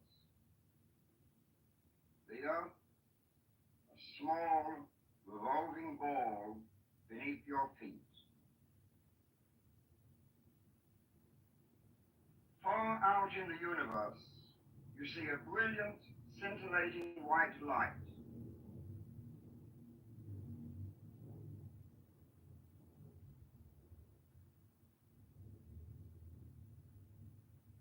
Imagine and visualize this brilliant light descending to form a sphere of light just above your head.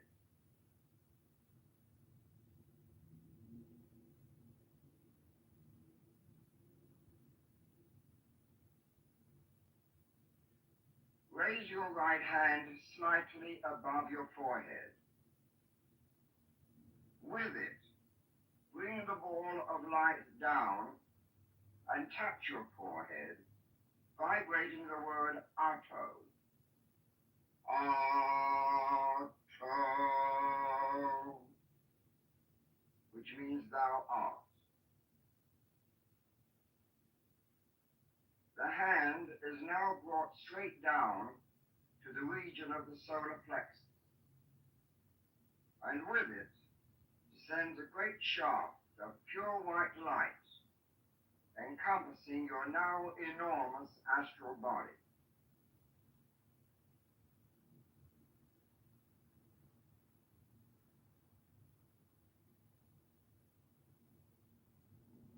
As the shaft of light descends to the feet, vibrate the word Malku. Malku,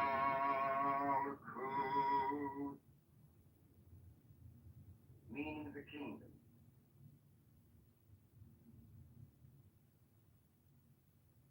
Visualize and feel this brilliant ray or shaft of pure light which has descended from above and encompasses your tremendous astral body.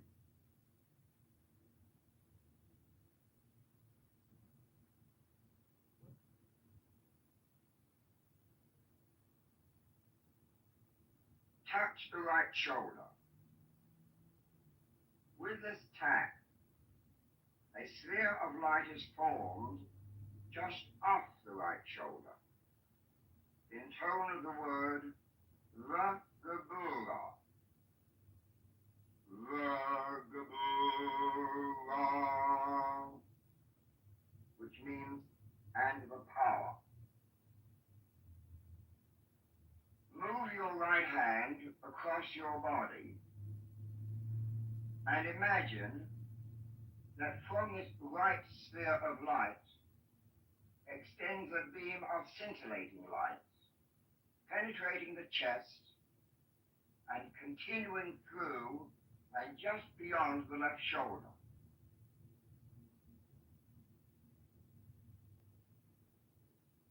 At this time, the left shoulder is tapped, and another sphere of light is formed while you vibrate the word Vagadula. Vagadula, which means and the glory. In this manner is formed the cross of light.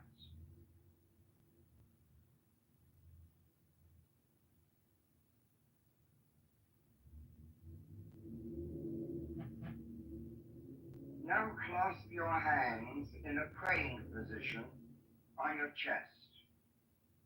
with both arms and elbows raised, to be encompassed in the horizontal beam of light.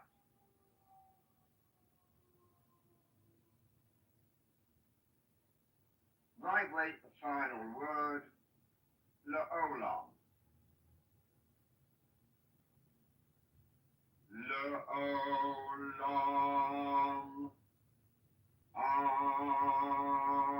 Amen. Meaning forever. Amen.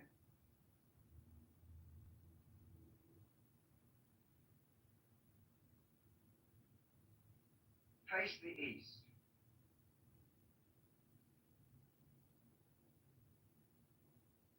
For the ceremonial instrument, you may use a stick of incense, a ritual dagger, or the pointed index finger of your right hand.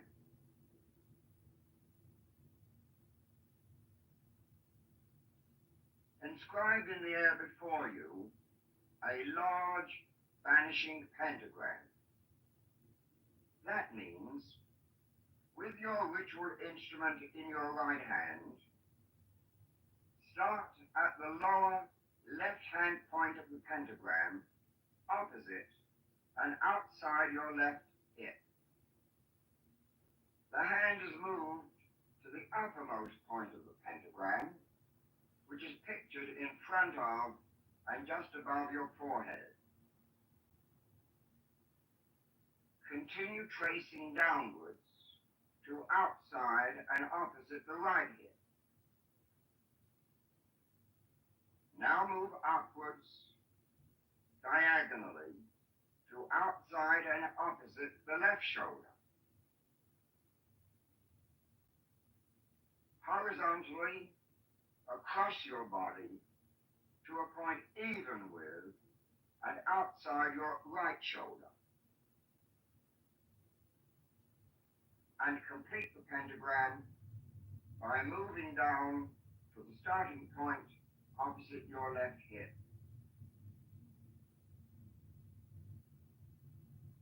As your hand moves, visualize a beautiful blue flame which follows the point of the dagger as it inscribes the five-pointed star. When the pentagram has been completely traced, thrust the point of the dagger to the center of the pentagram, vibrating the deity name, Yod-Heh, Vav-Heh, imagining that your voice carries forward to the end of the universe.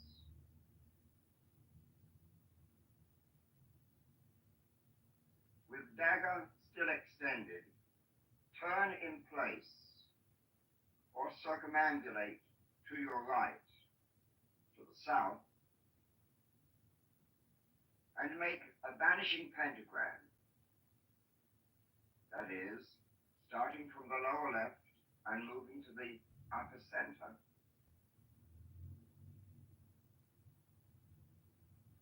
And with the central thrust of the dagger, vibrate the deity name, Adonai.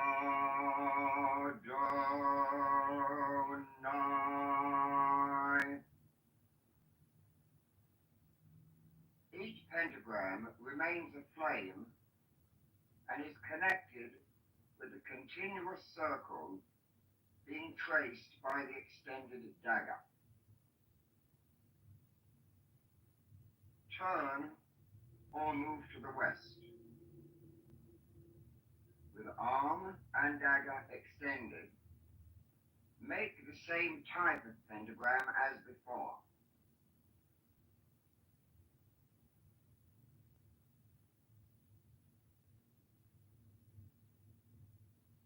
As you once again score the dagger in the center of the star, vibrate the God name.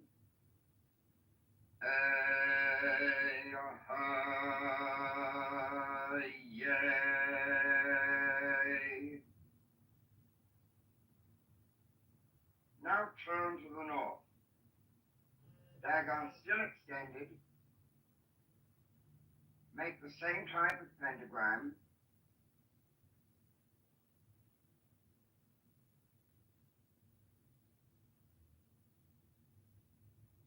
and upon completion, thrust the dagger in the center of the star and vibrate the deity name. Agala.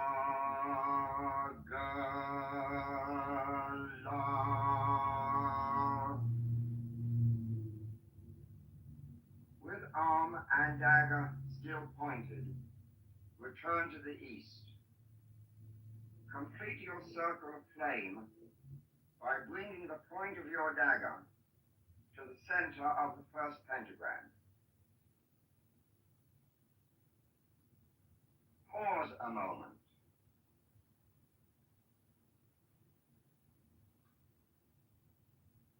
Imagine, and above all, realize,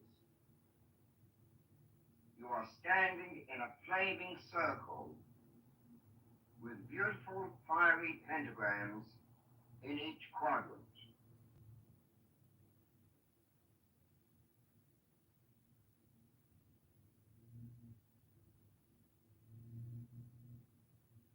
Facing the east, with arms outstretched in the form of a cross, say and vibrate before me, Raphael.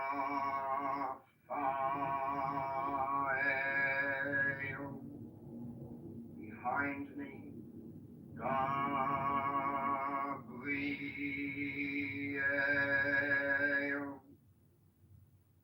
At my right hand,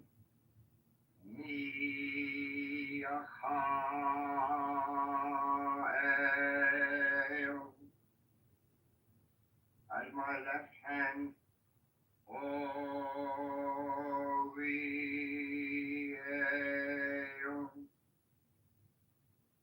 Before me flames the pentagram, and in the column stands the six-rayed star.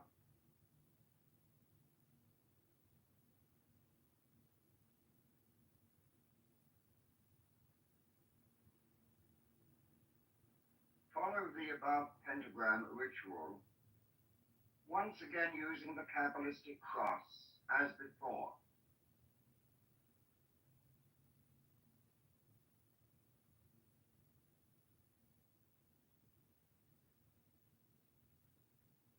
Imagine yourself beginning to grow taller. The earth is getting smaller. A small, revolving ball beneath your feet. Far out in the universe, you see a brilliant, scintillating white light. Visualize this brilliant light descending to form a sphere of light just above your head.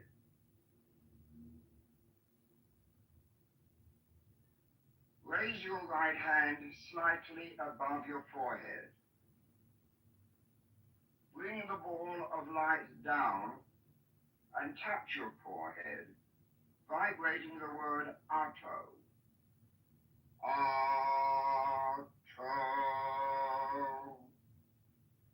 which means thou art. The hand is now brought straight down to the region of the solar plexus.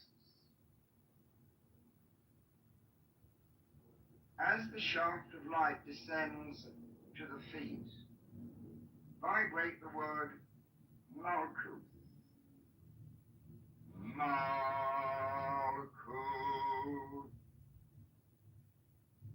meaning the kingdom.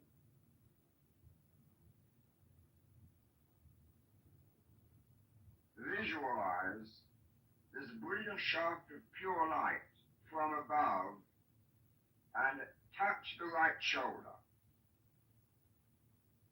A sphere of light is formed just off the right shoulder, in tone of the word Vagabura. Vagabura, which means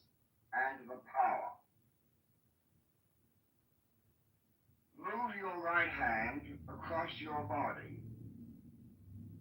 At this time, the left shoulder is tapped, and another sphere of light is formed while you vibrate the word Vagadula. Vagadula, which means and the glory. In this manner is formed the cross of light. Now clasp your hands with both arms and elbows raised. Vibrate the final word, La'olam. La'olam.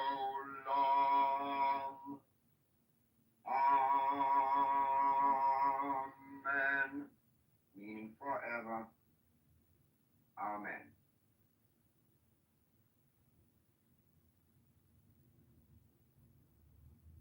The lesser banishing ritual of the pentagram.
Before me, Raphael.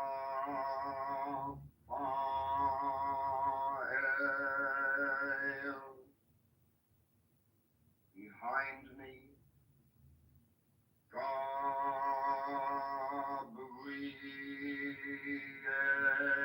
Gabriel. At my right hand, Michael.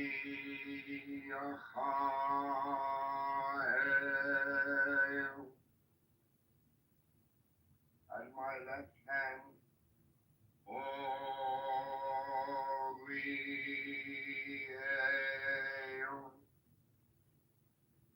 Before me flames the pentagram.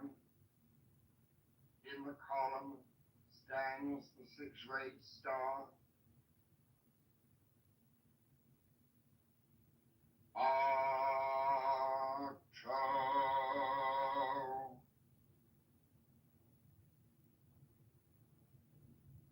Malchut.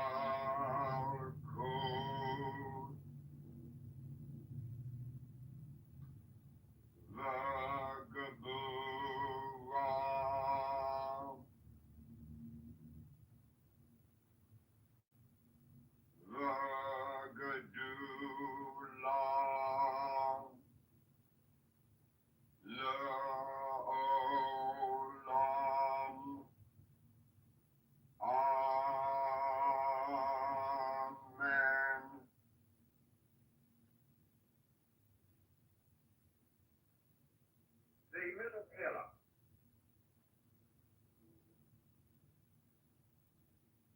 a seated position.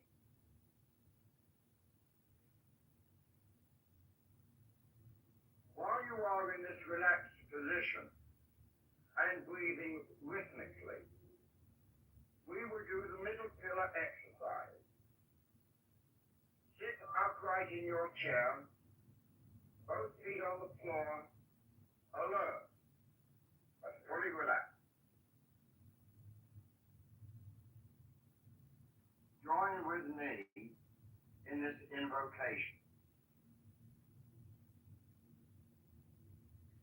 O Lord of the universe, the vast and the mighty one, ruler of the light and the darkness, we adore thee and we invoke. Favor upon thee.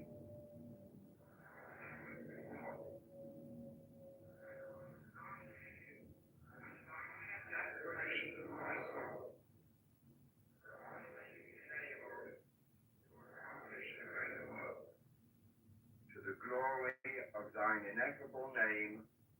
Amen.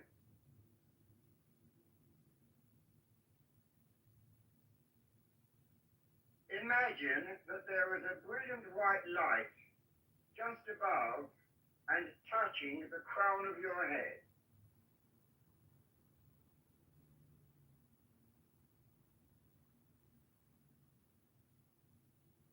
This bright sphere of light has the diameter of a small dinner plate or a salad plate.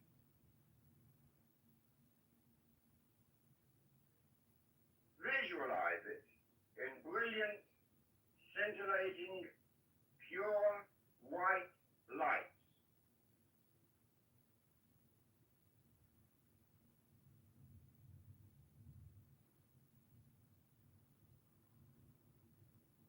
See it.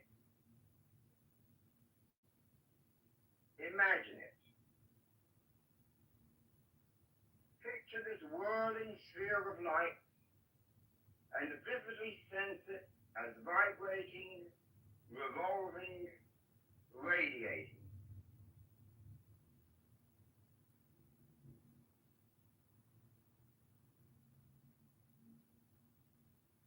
As you imagine this ball of light, periodically vibrate or intone the Hebrew word Ehyeh within the sphere of light.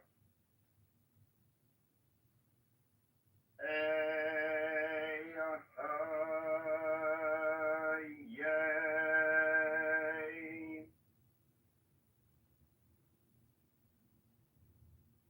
The vibration of this divine name will be found a great help to your concentration. Direct the vibrations of the name into this sphere of brilliant white light. Ehyeh.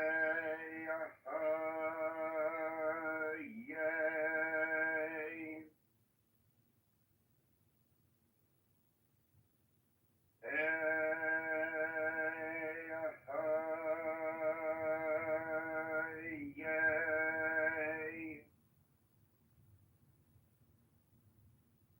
Your mind may wander. If it does, gently lead it back to the contemplation of this center.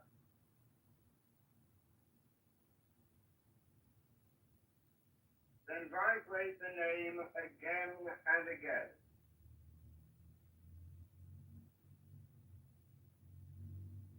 Ehyeh.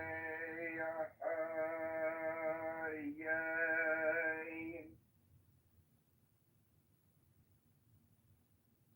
Ehyeh.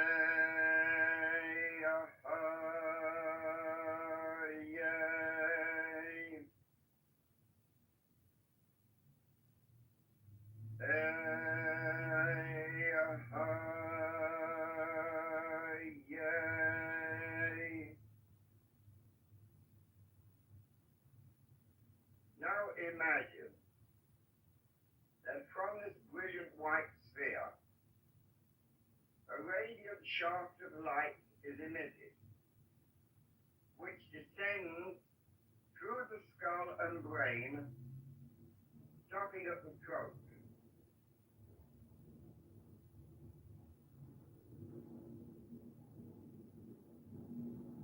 Here, a second sphere of light is formed.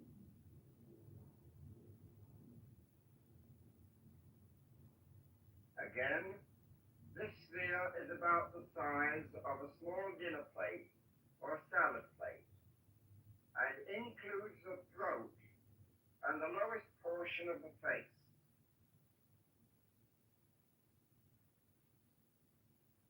The larynx is the center of this radiating sphere.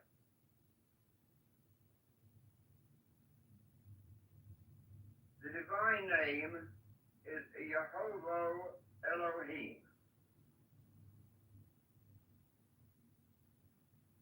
Yehovah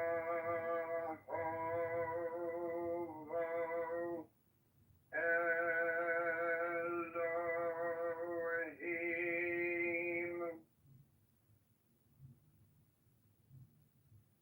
If your mind wanders, bring it back gently to the visualization of the center and vibrate the divine name again. Yehovah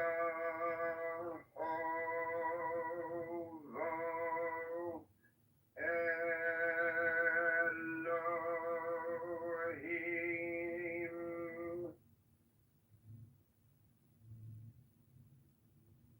Mentally direct the vibration of the name to the center itself, so that it feels as if the name vibrates within the sphere of scintillating white light. Yehovah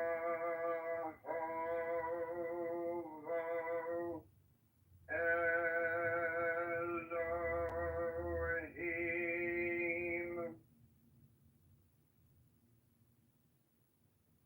Yehovah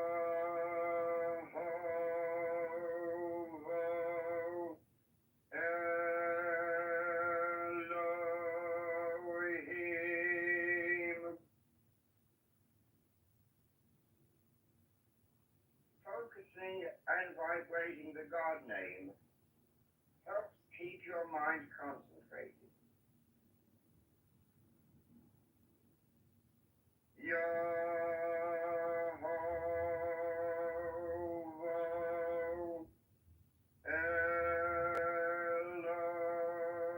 Elohim.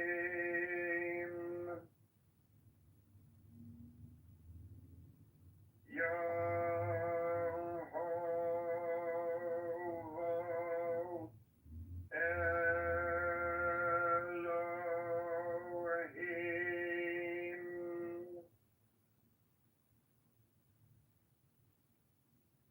Now see and feel the brilliant white shaft of light extend from the throat and go downward through the chest to form another sphere of brilliant white light resting on your diaphragm.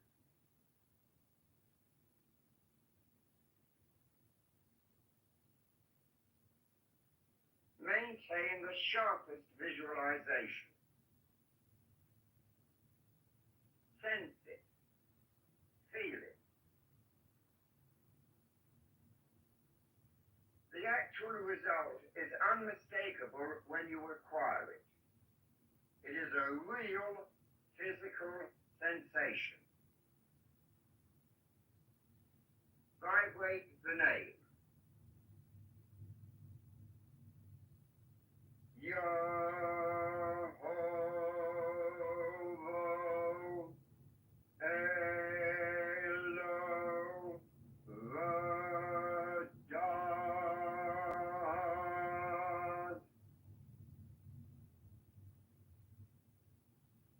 Yehovah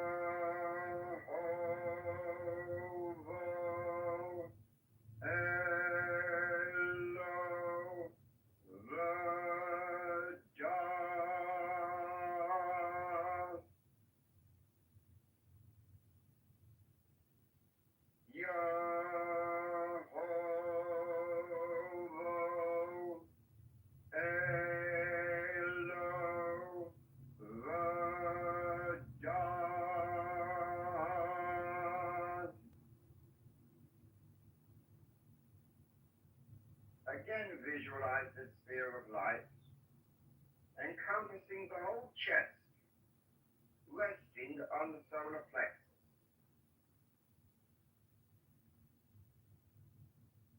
If your mind should wander from the sphere of light, coax it gently back by vibrating the powerful divine name. Yehovah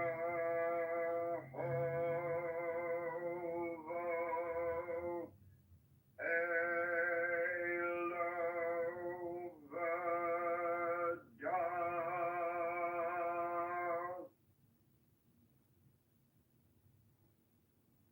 Yehovah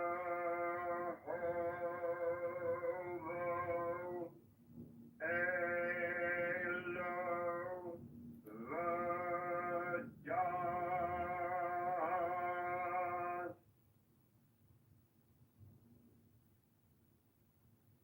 Yehovah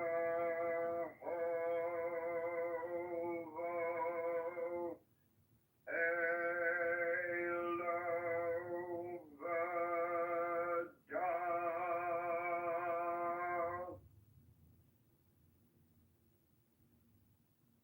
The radiant shaft descends through the abdomen to the pelvic area,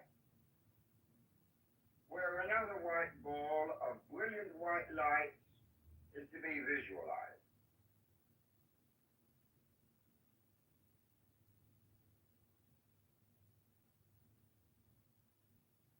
The name to be vibrated in this center is Shaddai El Chai. Shaddai El Chai.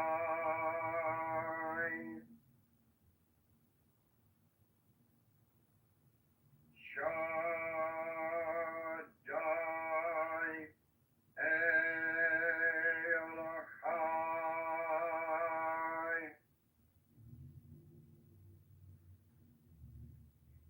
Shaddai El Chai.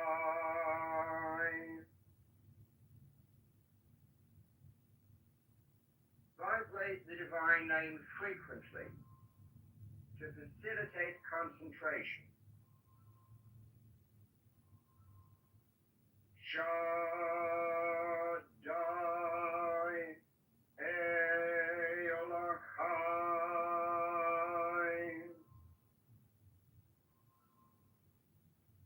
Shaddai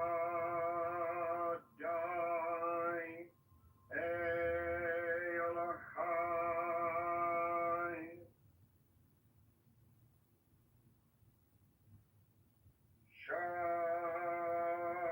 Shaddai El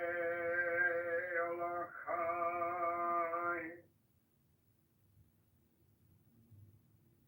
Visualize the shaft descending from the pelvic sphere to the ankles and feet, where you are once again grounded to the earth.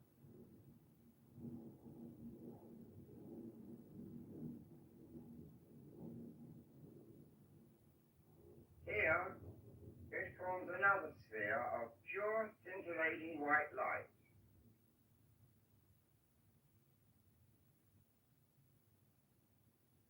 Formulate and visualize this brilliant, dazzling sphere of light.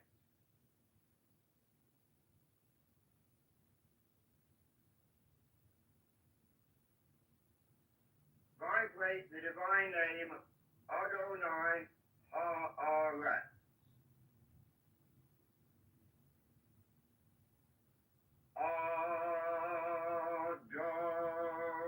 Adonai Ha'aret.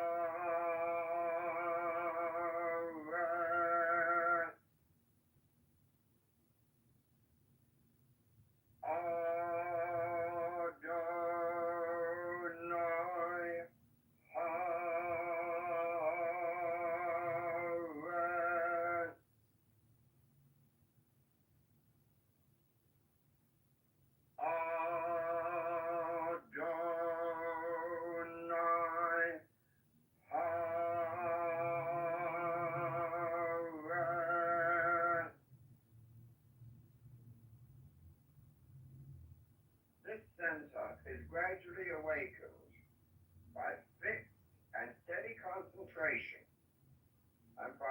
repeated vibrations of the divine name.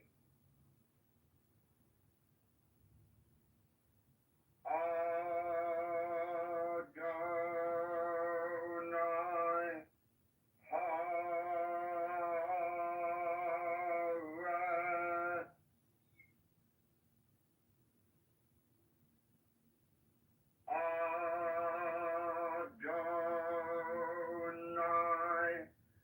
Hara.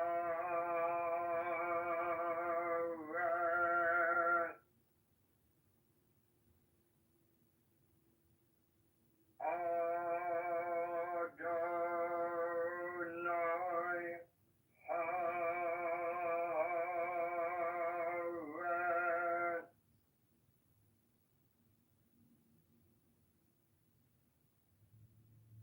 Pause for a moment. See and sense the shaft of silvery light started with these 5 incomparably brilliant centers of light stretching from the crown of the head to the soles of the feet. This is the middle pillar.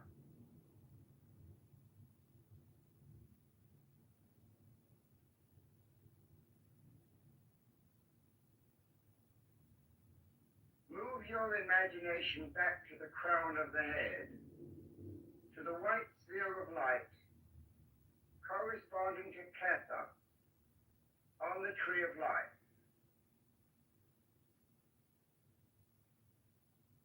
Now will and imagine that as you exhale, the light energy begins to stream down the left side of the body to the feet.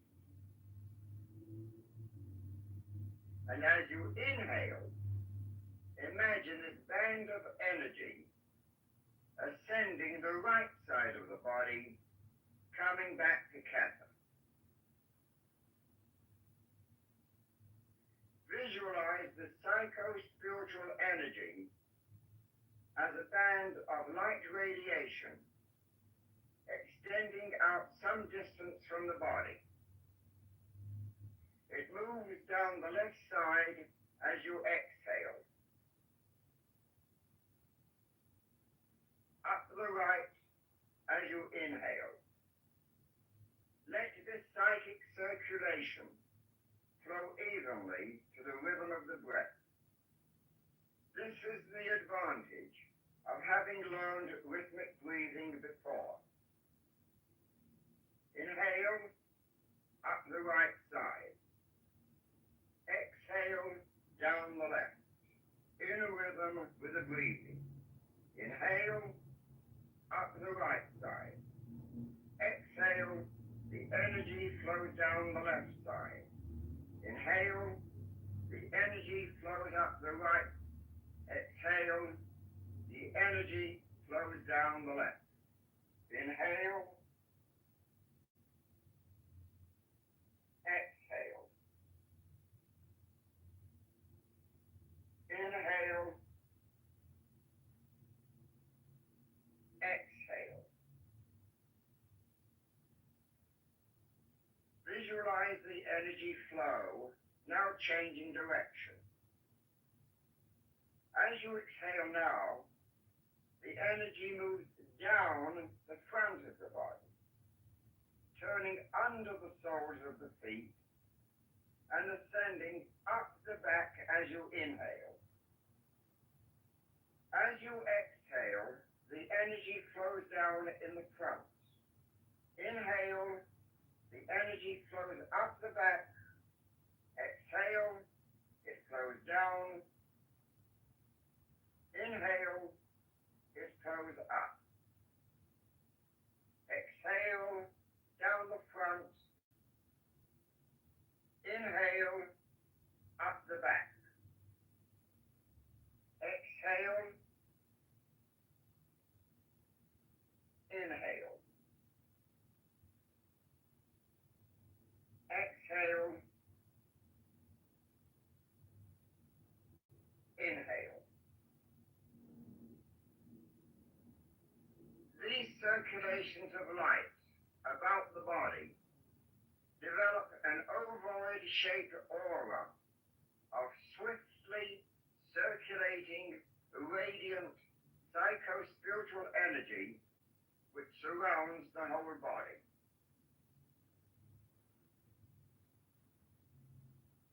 Return your attention now to the earth center in the feet and imagine the action of a fountain. Just as water is forcibly drawn up through a pipe until it jets out above, falling in a spray on all sides, so it is with this energy power. As you breathe in, the energy is sucked into your earth center from the ovoid aura, pulled upwards by the magnetic attraction of the spirit center above the head. Then vigorously it surges overhead with a marvelous fountain-like display with the exhalation.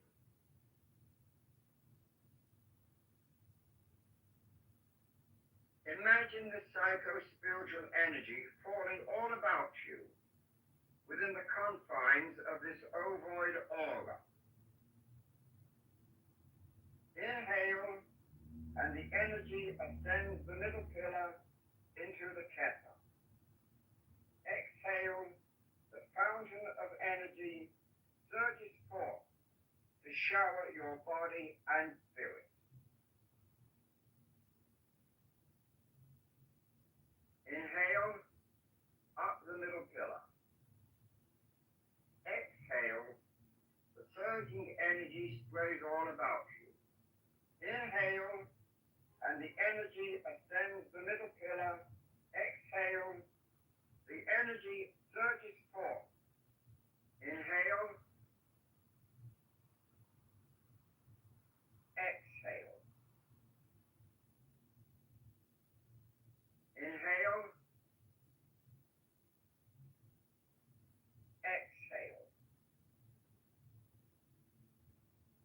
Inhale, exhale.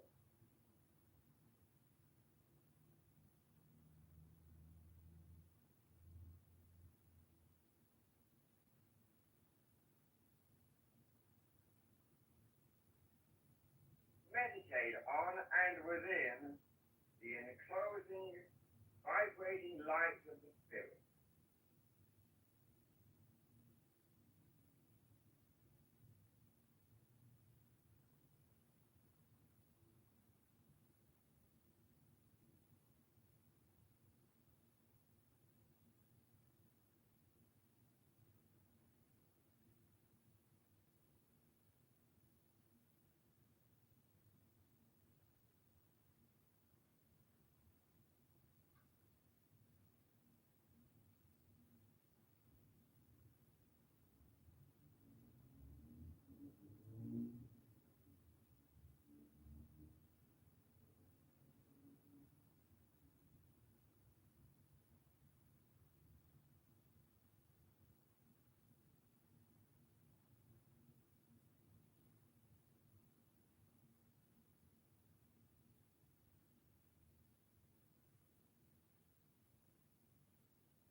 Permit yourself to dwell in this aura of light which surrounds you, filled with spiritual and vital and healing qualities.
my shepherd.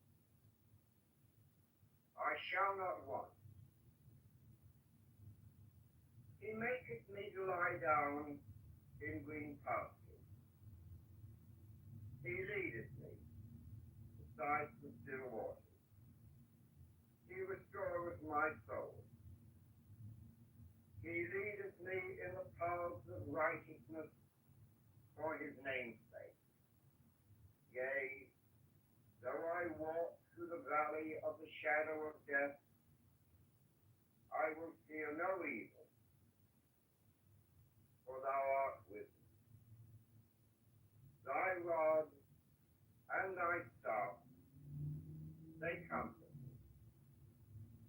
Thou preparest a table before me in the presence of mine enemies.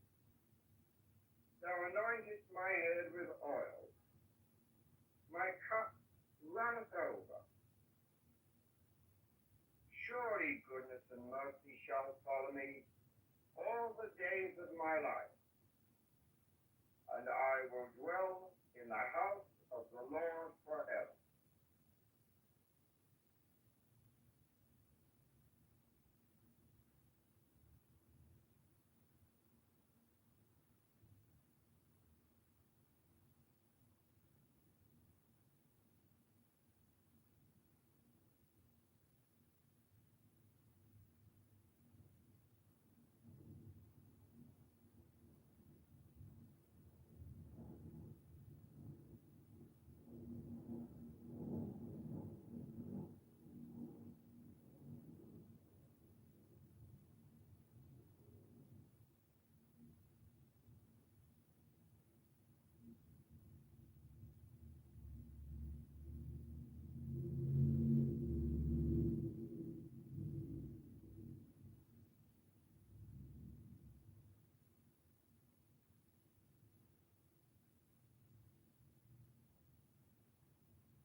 You are now at one with the one light which pulses throughout the whole universe.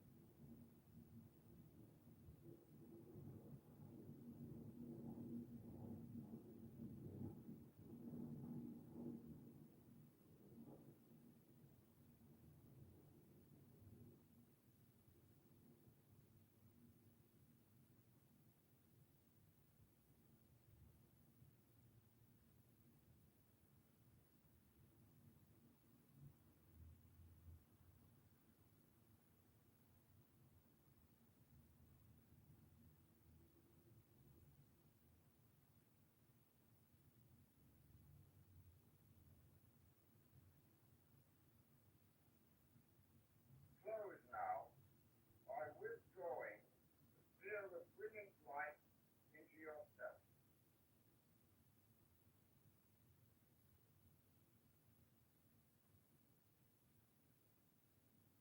Now take a deep breath. Tighten the muscles of your body. Terminate the state of bliss of X.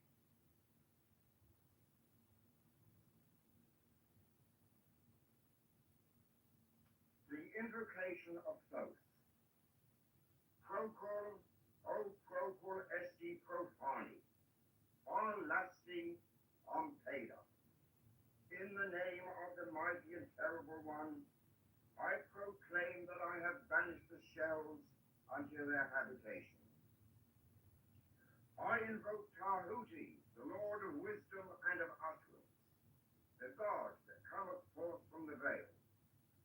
O thou majesty of the Godhead, wisdom crowned Tahuti, Lord of the gates the universe, thee I invoke. O thou of the ibis head, thee I invoke. Thou who wieldest the wand of double power, thee I invoke. Thou who bearest in thy left hand the rose and cross of light and light, thee I invoke. Thou whose head is as an emerald, and thy nemes as the night sky blue, thee I invoke. Thou whose skin is of flaming orange as though it burned in a furnace, thee I invoke. Behold, I am yesterday, today, and the brother of tomorrow. I am born again and again. Mine is the unseen force whereof the gods are sprung, which is as life unto the dwellers in the watchtowers of the universe. I am the charioteer of the east, lord of the past and of the future. I see by mine own inward light, Lord of resurrection, who cometh forth from the dusk, and my birth is from the house of death. O ye two divine hawks upon your pinnacles, who keep watch over the universe, ye who company the bier to the house of rest, who pilot the ship of Ra, ever advancing onwards the heights of heaven, Lord of the shrine which standeth in the center of the earth. Behold, he is in me, and I in him. Mine is the radiance, wherein the star floateth over the firmament. I travel upon high. I tread upon the firmament of new. I raise a flashing flame with the lightning of mine eye, ever rushing on in the splendor of the daily glorified Ra, giving my life to the dwellers of earth. If I say, come up upon the mountain, the celestial waters shall flow at my word. For I am Ra incarnate, Ra, created in the flesh. I am the eidolon of my father Tamu, lord of the city of the sun.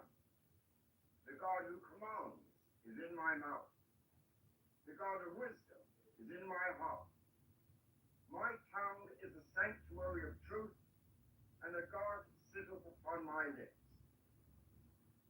My word is accomplished every day, and the desire of my heart realizes itself as that of Kitover when he created his work. I am eternal, therefore all things are as my designs, therefore do all things obey my word. Therefore do thou come forth unto me from thine abode in the silence, unutterable wisdom, all light, all power. So, Hermes, Mercury, Odin, by whatever name I call thee, thou art still nameless to eternity. Come thou forth, I say, and aid and guard me in this work of art. Thou, star of the east, that didst conduct the Magi, thou art the same all present in heaven and in hell. Thou that vibratest between the light and the darkness, rising, descending, changing ever, yet ever the same. The sun is thy father, thy mother the moon. The wind hath borne thee in its bosom, and earth hath ever nourished the changeless godhead of thy youth.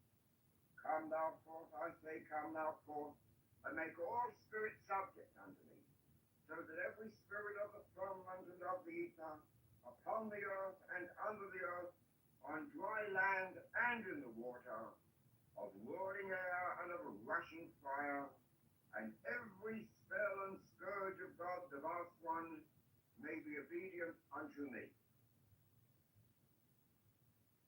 The bornless ritual.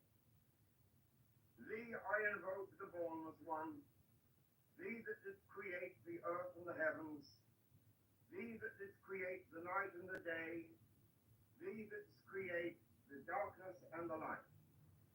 Thou art Asa Anepa, whom no man hath seen at any time.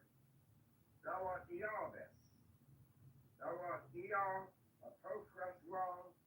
Thou hast distinguished between the just and the unjust. Thou didst make the female and the male.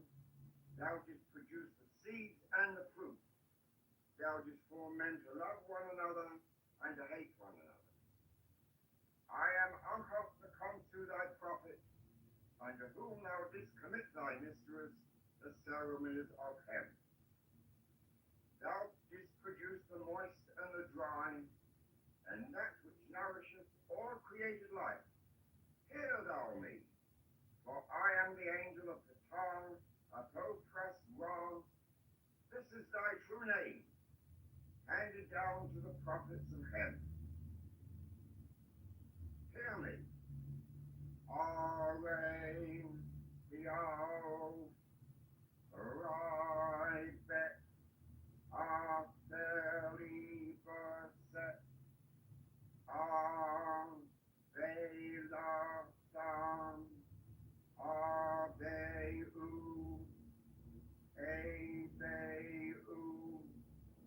Fifita, So, Ebe, Theo.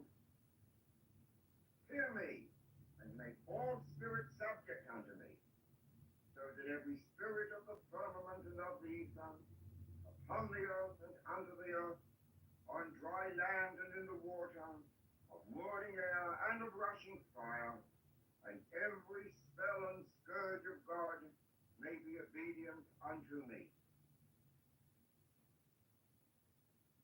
I invoke thee, the terrible and invisible God, who dwelleth in the void place of the Spirit. Aro, go, go, Abrao, so, thou, Mudori, O, Fal,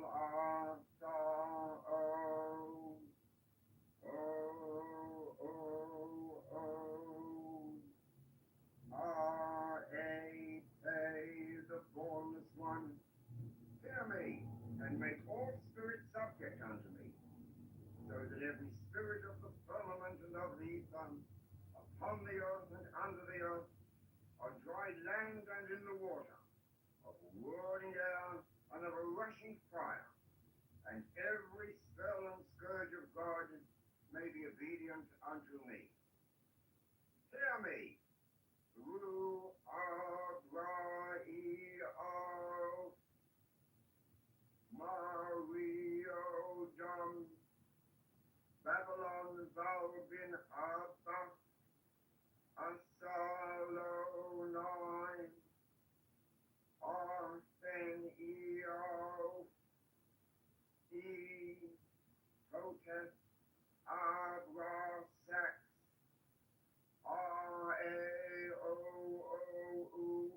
Ishure, mighty and bornless one, hear me, and make all spirits subject unto me, so that every spirit of the firmament and of the ether, upon the earth and under the earth, on dry land and in the water, of whirling air and of rushing fire, and every spell and scourge of God may be obedient unto me.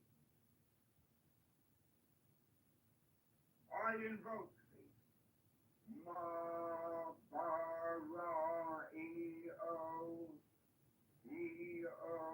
El Kosan Asori Balo Abra. Hear me, and make all spirits subject unto me, so that every spirit of the firmament and of the ether, upon the earth and under the earth, on dry land and in the water, of whirling air and of a rushing fire, and every spell and scourge of God may be obedient unto me. Hear me. Adam, Abatam, Thus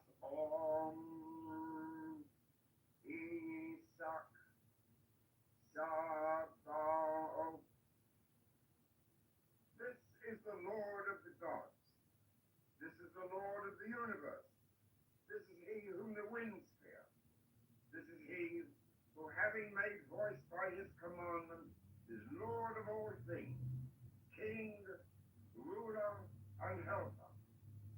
Hear me, and make all spirits subject unto me, so that every spirit of the firmament and of the ether, upon the earth and under the earth, on dry land and in the water, of whirling air and of rushing fire, and every spell and scourge of God may be obedient unto me.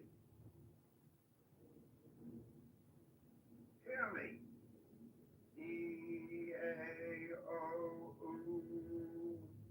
A-U-A,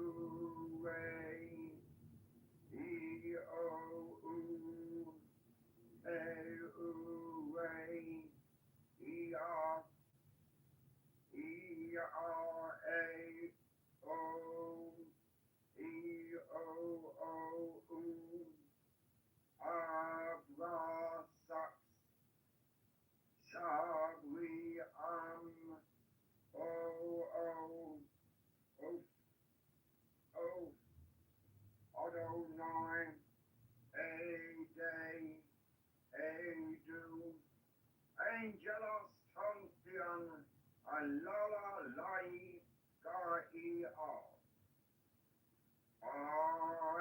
I-Pay, Diaphana Thoron. I am he, the bornless spirit, having sight in the feet, strong and the immortal fire. I am he, the truth. I am he who hates that evil should be wrought in the world.